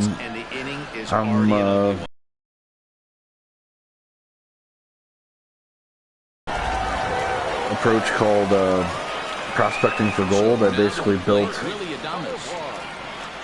a team of prospects from the Devil Rays organization with the idea of taking it into multiple years into the future and eventually having a juggernaut type team. When I broke into the league, not many guys so I'll be doing more episodes in the future. Now a big fastball, and he's well behind it with the swing. Go to that well one more time. He's been late on the first 2. Swing and a miss on the slider, and that's out number 1. Guys, I'm gonna have to pause and deal with something real quick. I'll be right back.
Sorry about that. I have that late action that just darts at the last minute. They're so tough to get 3 the bat young on. kids, and one of When them you've got that good slider going, it's a great woke up and strikeout needed pitch. some attending to real quick. At the plate now, Nate Lowe. Bouncer to the left side, reined in. Throw on to first will get him. Scored at 5-3 on the putout, though it looked more like a 6-3 ground ball. Nevertheless, there are 2 away now. Ready to deliver. Here's the first pitch. And he runs it in on him and gets him to swing through it for strike 1. It might be time for this guy to start mixing his pitches up a little bit better. He's pitching poorly, but you look at his first pitch strike percentage at over 70%. This team batting has a pretty good idea what his game plan is. And he takes ball 2, and it's 2-1. Well, I think he just kind of lost focus on the mound right there. It's clearly not going his way, and he's thinking more about that than the task at hand. And the throw to first is there. The inning is over.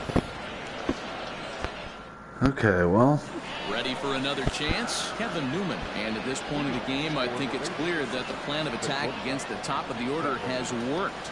Well, when you've only surrendered 1 hit to the top 3 guys in the order up to this point in the game, you know you're doing something right, Matt. You're spot on. Whatever they discussed coming into this game has worked out beautifully.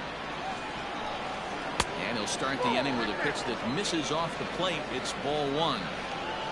still looking pretty strong stamina-wise. That's inside. 2-0. And, I mean, And now pitch on the way. unless you're talking about Alvarado, that's going to get it down. Center fielder on the run. He can't get there as it Unless you're falls talking about in. Alvarado as my closer, I mean, I appreciate the moxie right there, but not going to be a much better option than McKay right now. Turns into a knock. All right, need a double play ball now. Into the box, Brian Reynolds. As he'll watch one miss down and in for a ball, 1-0. He's working on a 1-for-2 game so far. Breaking ball called just a bit low. Now this is the kind of count this guy feeds on at the plate. You can bet he's geared to hit the fastball right here. This is on the ground over to first. And Reynolds has himself a base hit. Over to third, but it's thrown away. And now, this ball's going to wind up out of play. And a big mistake there. And everyone knows that you set the tone on opening day, and that's not Where are you at, the kind of McKay? tone You're not they backing want up to the... set. They made fielding a priority in the spring.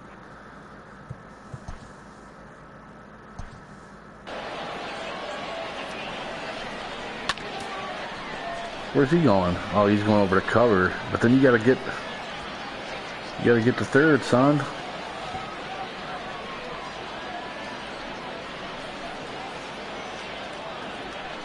How do I get out of this? Yeah, I guess, I mean, I know he's going over to cover, but once that gets through, you got to get to third base, no? This is big trouble On now. its way is pitch number 75. Now 1-0. Yeah, And he'll step off here and make sure he doesn't have any ideas over there at third.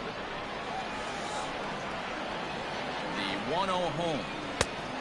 A couple of strikeouts early in the game, but he's done a much better job in this at-bat trying to get ahead and put himself in a good hitter's count. It's 2 balls and a strike to Josh Bell. This is going to be an interesting at-bat. I think he has to be pitching for a strikeout here, so we'll see what kind of sequence he uses. this is tense. I'm going to try to pick this outside corner here. 2-2. Down the first base line. But this is going to be a foul ball as that keeps things at 2-2. As a look, now the pitch. Not where he wanted that fastball to be, and it's 3-2 now. That was kind of a gift to the hitter. He's up there probably thinking of protecting on 2-2, but when you launch a ball that high out of the Dive, but it's off his glove, and the run should score. And the runner from third crosses the plate.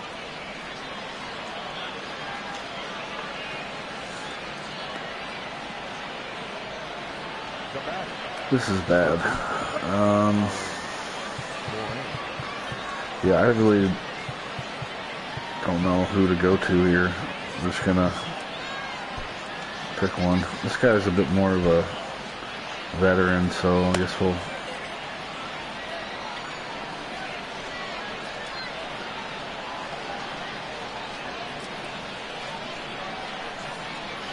Now a move over to first, and he'll get back in standing. I would gladly trade a tie game for a 2-ball. Stepping in now, Colin Moran, as he'll take a breaking ball too low, and it's 1-0. It's not easy to continue pounding the strike zone when you've given up 3 consecutive hits, but he has to trust that getting the ball down in the zone will get him an out. Now the 2-0. High fly ball out to deep right field. Meadows moving back to the track. Now a leaping effort at the wall, but he comes up empty. This one is gone. Home run. So it's a 3-run shot to straightaway right field. First home. I wasn't sure about the other one, but that, I mean, I chose this as my home park, but that is a cheapie. 358-foot home run at that part of the ballpark. Run of the campaign for him, and it's now 6-4. Now the pitch. Hit hard on the ground to the right. He's got it, and that's out number 1. And that'll bring in Adam Frazier. He was a ground out victim last time up. And he waves at a curveball there. No balls and a strike. Like that pitch there, lefty on lefty matchup. Curveball away to a lefty. Smart pitch. A ball and a strike now. The 1-1.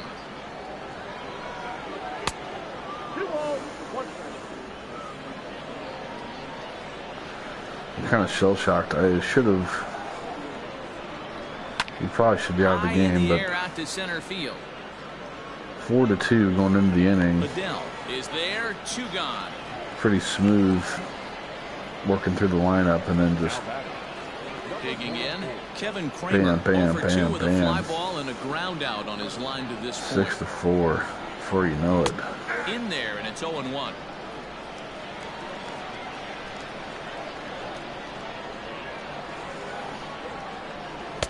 And he's got to be more disciplined here. It's 0-2. He hasn't thrown that pitch much all game. I got to believe as an offense, you just got to. And we'll have to leave it there as this is strike 3, and that will retire the side. But 4 runs score in the inning, 3 coming right here on the 3-run home run. I mean, that's really a cheap home run. Riding in once again, Joe Adell. It was a single for him in his last at-bat.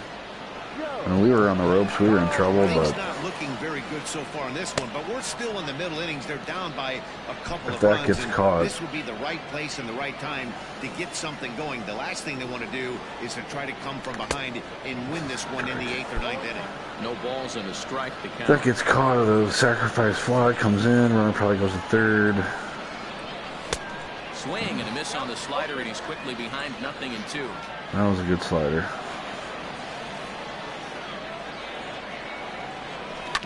Grounded to short. Newman's got it. And there's 1 away. At the plate, Dalton Varsho. He's 0 for 2 thus far in this one. He's ready. Here's the first offering. Hit on the ground Get in there. toward the left. Francisco, I've heard that there are some KBO. I definitely saw KBO uniforms. And logos. Not as sure about rosters, but Dalton Varsho has just collected his first hit in the big leagues, and as is customary, another first major league hit. Sent into the dugout. Someone will tuck it away for him to put in his trophy case. Yeah, good for him, and congratulations. Yeah, I'm not as sure about actual rosters of KBO rosters, but trying to play cool right now, but you can bet quite inside possible. his head, he's on top of the world. And a fastball way off target here, and it's you could always do a search functions within the vaults. You could maybe search KBO as a keyword.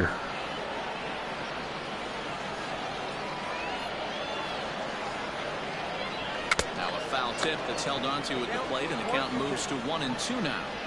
Good thing he didn't make contact with that pitch. Only thing he could do is probably hit that on the ground. It could be a double play ball. Maybe trying to back him up a bit there with the fastball. Very nearly went there.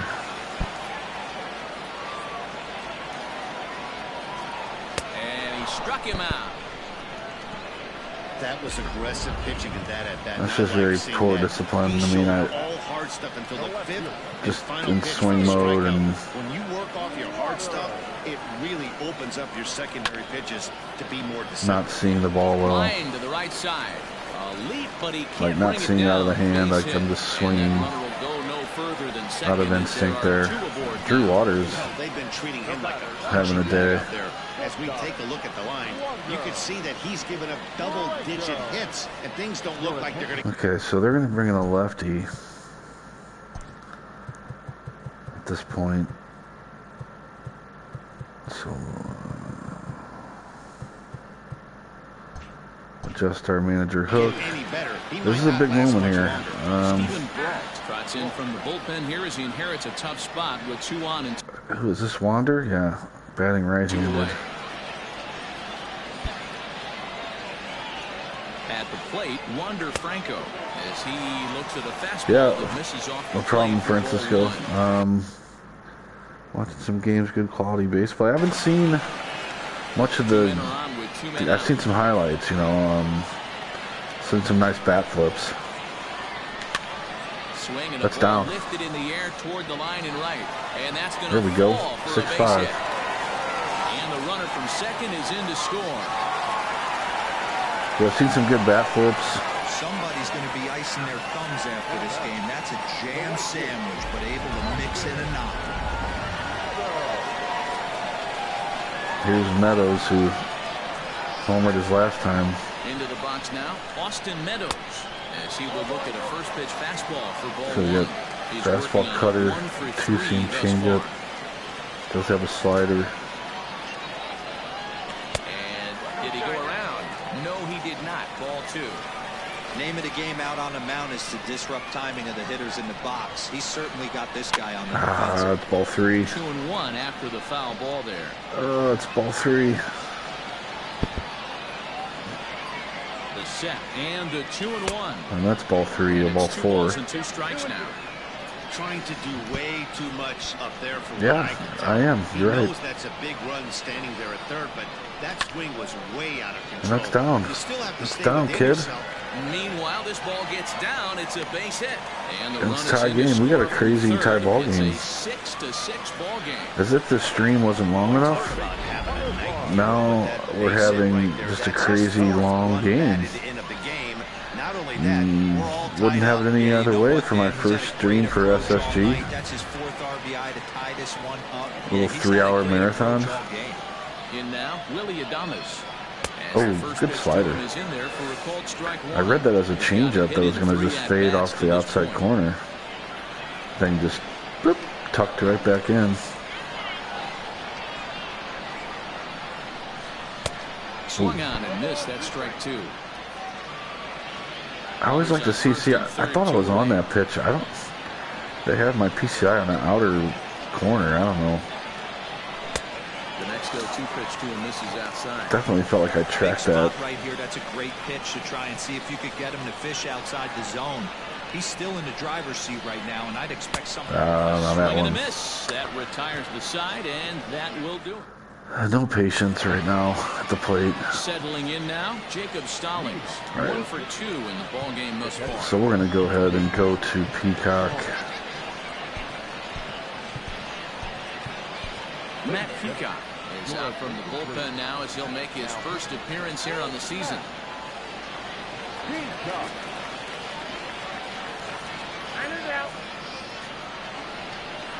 Now here's the pitch.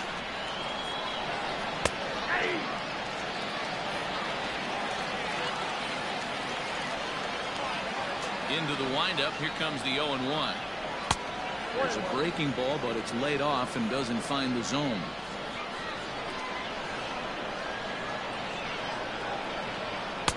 Change up just off the black, and it's 2-1. I really have no idea what I'm doing in my bullpen, like who belongs in which role And he and fouls this one off. who's good for different situations.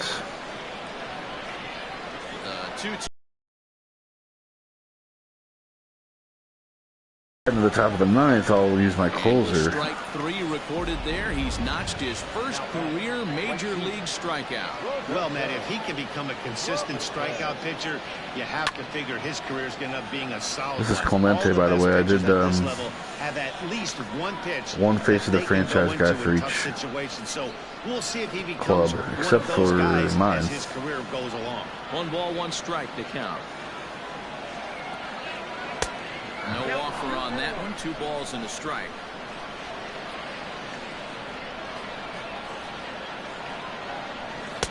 Off-speed pitch, good for strike 2. He'll be fine coming out of the bullpen in this one if he can keep the ball around the knees like that. And he good strikes pitch again. Him out as well. So make it back-to-back punch-outs here to the first 2 men he faces out of the bullpen. 2 seamers running perfectly. This is line to left. Catch. Waters is going to have room out there as he puts this away. Last half of the 7th here. Stepping into the box, Nate Lowe. He was retired via the ground ball. Oh, this is Lowe. Okay, I thought it was Cousins, and I thought I might have a better option. I'm going to let Lowe hit. Here's the first Lefty, pitch lefty. And he takes ball 1.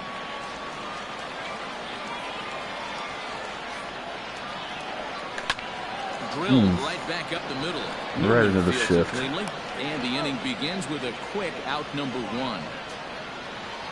Striding forward. So this is Cousins. Dylan Cousins, a hit in 2 at-bats for him at this point in the ballgame. See, Travis has pretty good numbers. Margot as well.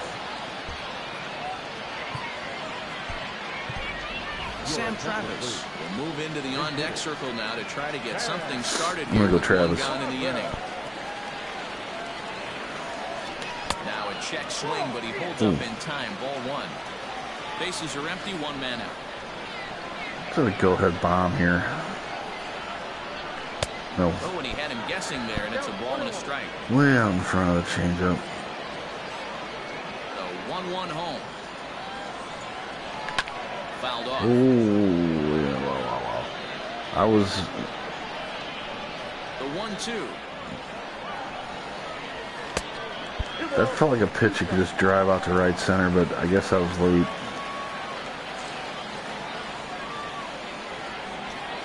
Grounder down the line at third, but a foul ball as it holds it 2-2.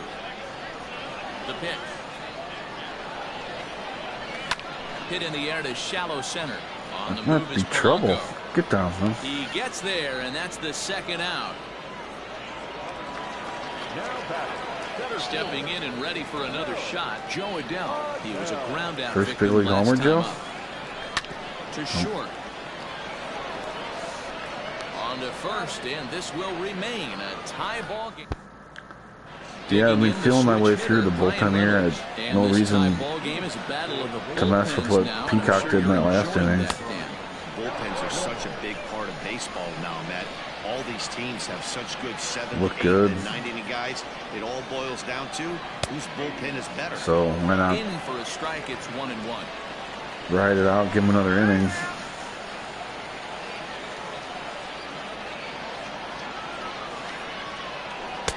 Tight break with the slider there, catches the inside for a strike.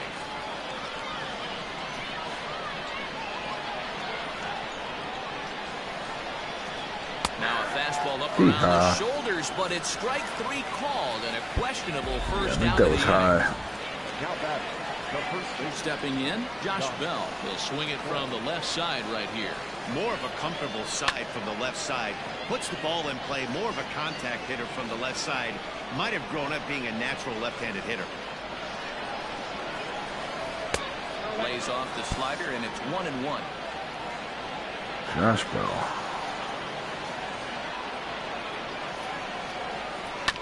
1-2 now as that one's fouled off. 1 out, nobody on. Skied in the air to straightaway left. It's gonna be caught. Waters will get there with ease as he puts it away for out number 2. Ready now, Colin Moran. He had that big 3-run homer in his last appearance. The last at bat, Matty D, we heard this guy's a good fastball hitter. Cheap 3-run homer, you mean? Didn't miss it. We'll see if they pitch him a little bit differently this time and mix in some off-speed pitches. And of course, hopefully I'll take advantage of that porch at some point as well. Lofted in the air out toward right center. Adele is there, and he'll make the catch to retire the side. All right, here we go. Out hitting them 12-9. So stepping in, Dalton Varsho. He's working on 1 for 3 thus Alvarado. far. And every pitch so crucial in a tie ball game, so he'll step out and ask for time. Varsho against lefties. No power. Decent contact. Yeah. Shea Langoliers is up off the bench as he will hit here in the bottom of the there's only a eighth few in a guys tie ball guaranteed game. playing time and spots, so 0-1 the count. if I'd have waited an extra half second there. Now the pitch. Line to the right side. And that's going to be a base hit, so a great job off the bench as he's there's going to be some positional battles, and there's probably no happier person another in the first ballpark. big league hit. We had like 6 of them in this game. Has just collected his first hit in the big leagues, and as is customary, there's the ball being sent into the dugout. Someone will tuck it away for him to put in his trophy case. Yeah, Oh, Hangs on him a bit get that going, time as Wander. it's belted out toward deep center field. Yes. Unbelievable. A home run. I Oh, don't that's believe Edwards. what I just saw. I don't believe what I just saw. And What good a for him. Xavier Edwards. exciting just young launched team his this is. first major league home run.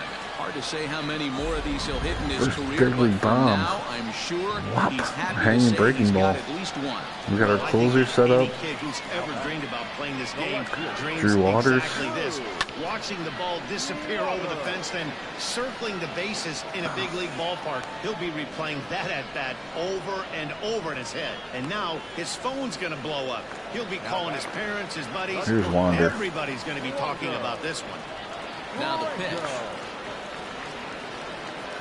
Check What a swing, but he held double up in play time. combination for 0-1. years to come. Wander Rodriguez, the native of and the Xavier Dominican Edwards. Republic. He's in his 4th season as a major league player. Ground ball sent back up the middle. Newman brings it in, and there are 2 away now. Now at the plate, Austin Meadows singled homer run. And this is where 2 outs, bottom of the 8th. Here's a power Shifted swing. well to the right. Here's the first pitch. Oh, Swung on and missed that time. It's 0-1. just try to jump Bases are one. empty here with 2 men out.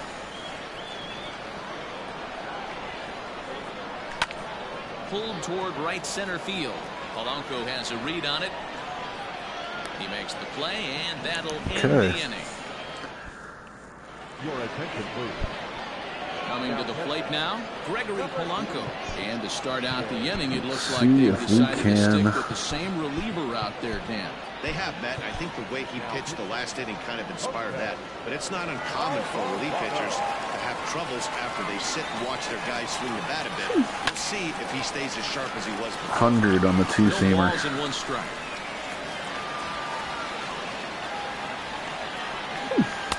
Gets the fastball by him here. and 102. he's in control, 0-2. Tying run stands on deck, but it'll only matter if the guy in the box can get on base. Yeah, and that has to be his mentality at the plate right now, Matt. He Got can't him. be the hero, so he needs to do what he can to give the guy behind him a chance to be the guy. 1 out. Throw on to first for the out, and that is how the 9th inning gets underway. Now to the plate, Adam Frazier. Lifetime versus this pitcher. He's hitless in 3 at-bats.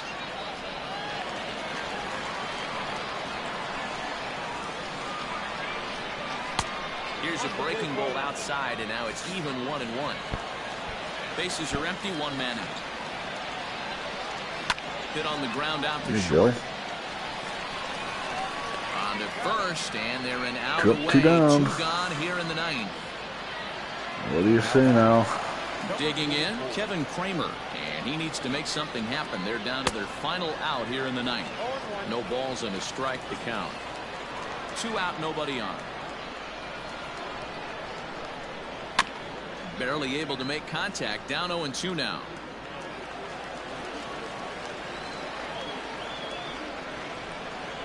And they'll try and tempt him with one in the dirt, but he'll hold back here. It's 1-2. Alvarado is absolutely filthy. This is skied into short left center. Get there, Drew. He's Bam. got it. And the Sky Sox move to 1-0 on the young season. Why do they call me the Sky Sox? And a nice job here to I come in must and have slam the door. That's his first save set of the that season. as audio. Certainly won't be his last. This one comes to Well, a that was close a today at fun, an exciting 8-6 game. final. The Sandlot came through late, taking the lead in the 8th to secure the victory. Matt Peacock claims the win out of the pen. Meadows with a big ball game. 4 ribbies. Save out of the bullpen. His Edwards first of with the a year. huge So 2-run that just blast. about does it for Mark DeRosa, Dan Waters, Plesac, 3 Heidi hits. Watney down on the field, and the rest of our crew. I'm Matt Vasgersian. Thanks for watching MLB Network. Time of the ball game, 3 hours and 40 minutes. McKay was much better than that pitching line And we remind you that please, would indicate. Peacock big in relief.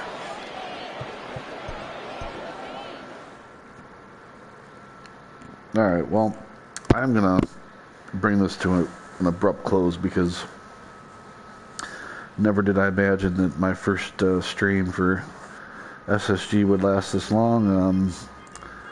Please feel free, if you catch this on the replay, to watch it in chunks, fast forward a little bit. I didn't anticipate the setup would take as long as it did. And then, of course, the game became kind of a crazy slugfest there, and the combination of those two led to a very long stream. So just real quick, I will probably play offline. I might even take a little break and play another one tonight because that was a fun game. Until I lose, and then once I lose, I probably will